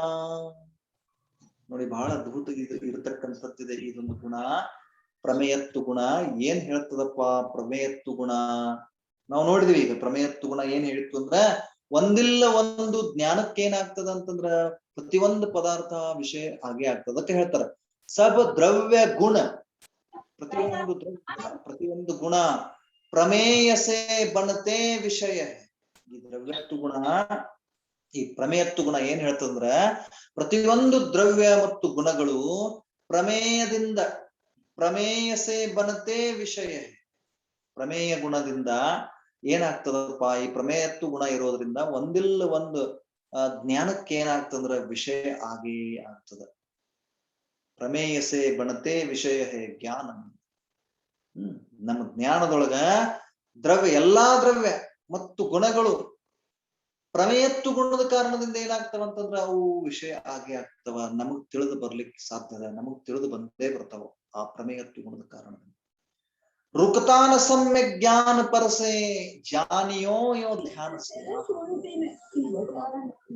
रुकतान सम्यक ज्ञान, सम्यक ಜ್ಞಾನ ಎಂದೂ ಏನಾಗೋದಿಲ್ಲ ಅಂತಂದ್ರೆ ಆ ಸಮ್ಯಕ್ ಜ್ಞಾನ ಎಂದೂ ನಿಲ್ಲೋದಿಲ್ಲ. ಸಮ್ಯಕ್ ಜ್ಞಾನವನ್ನು ಎಂದೂ ನಾವು ಏನ್ ಮಾಡ್ಲಿಕ್ಕೆ ಸಾಧ್ಯ ಇಲ್ಲ, ತಡಿಲಿಕ್ಕೆ ಸಾಧ್ಯ ಇಲ್ಲ.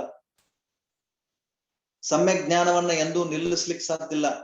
ರುಕ್ತಾನ ಸಮ್ಯಕ್ ಜ್ಞಾನ ಪರಸೆ, ಪರದಿಂದ ನಮ್ಮ ಜ್ಞಾನ ಎಂದೂ ಏನಾಗೋದಿಲ್ಲ, ನಿಲ್ಲೋದಿಲ್ಲ.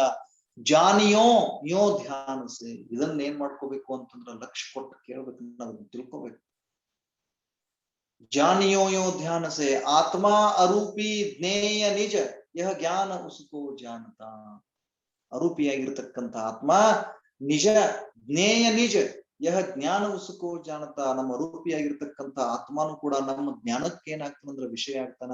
ನನ್ನ ಜ್ಞಾನದೊಳಗ ನನ್ನ ಆತ್ಮ ತಿಳಿದು ಬರ್ತಾನ. ಹೇ ಸ್ವಪರ ಸತ್ತ ವಿಶ್ವಮೇ ಸುದೃಷ್ಟಿ ಉಸ್ಕೋ ಜಾನತ.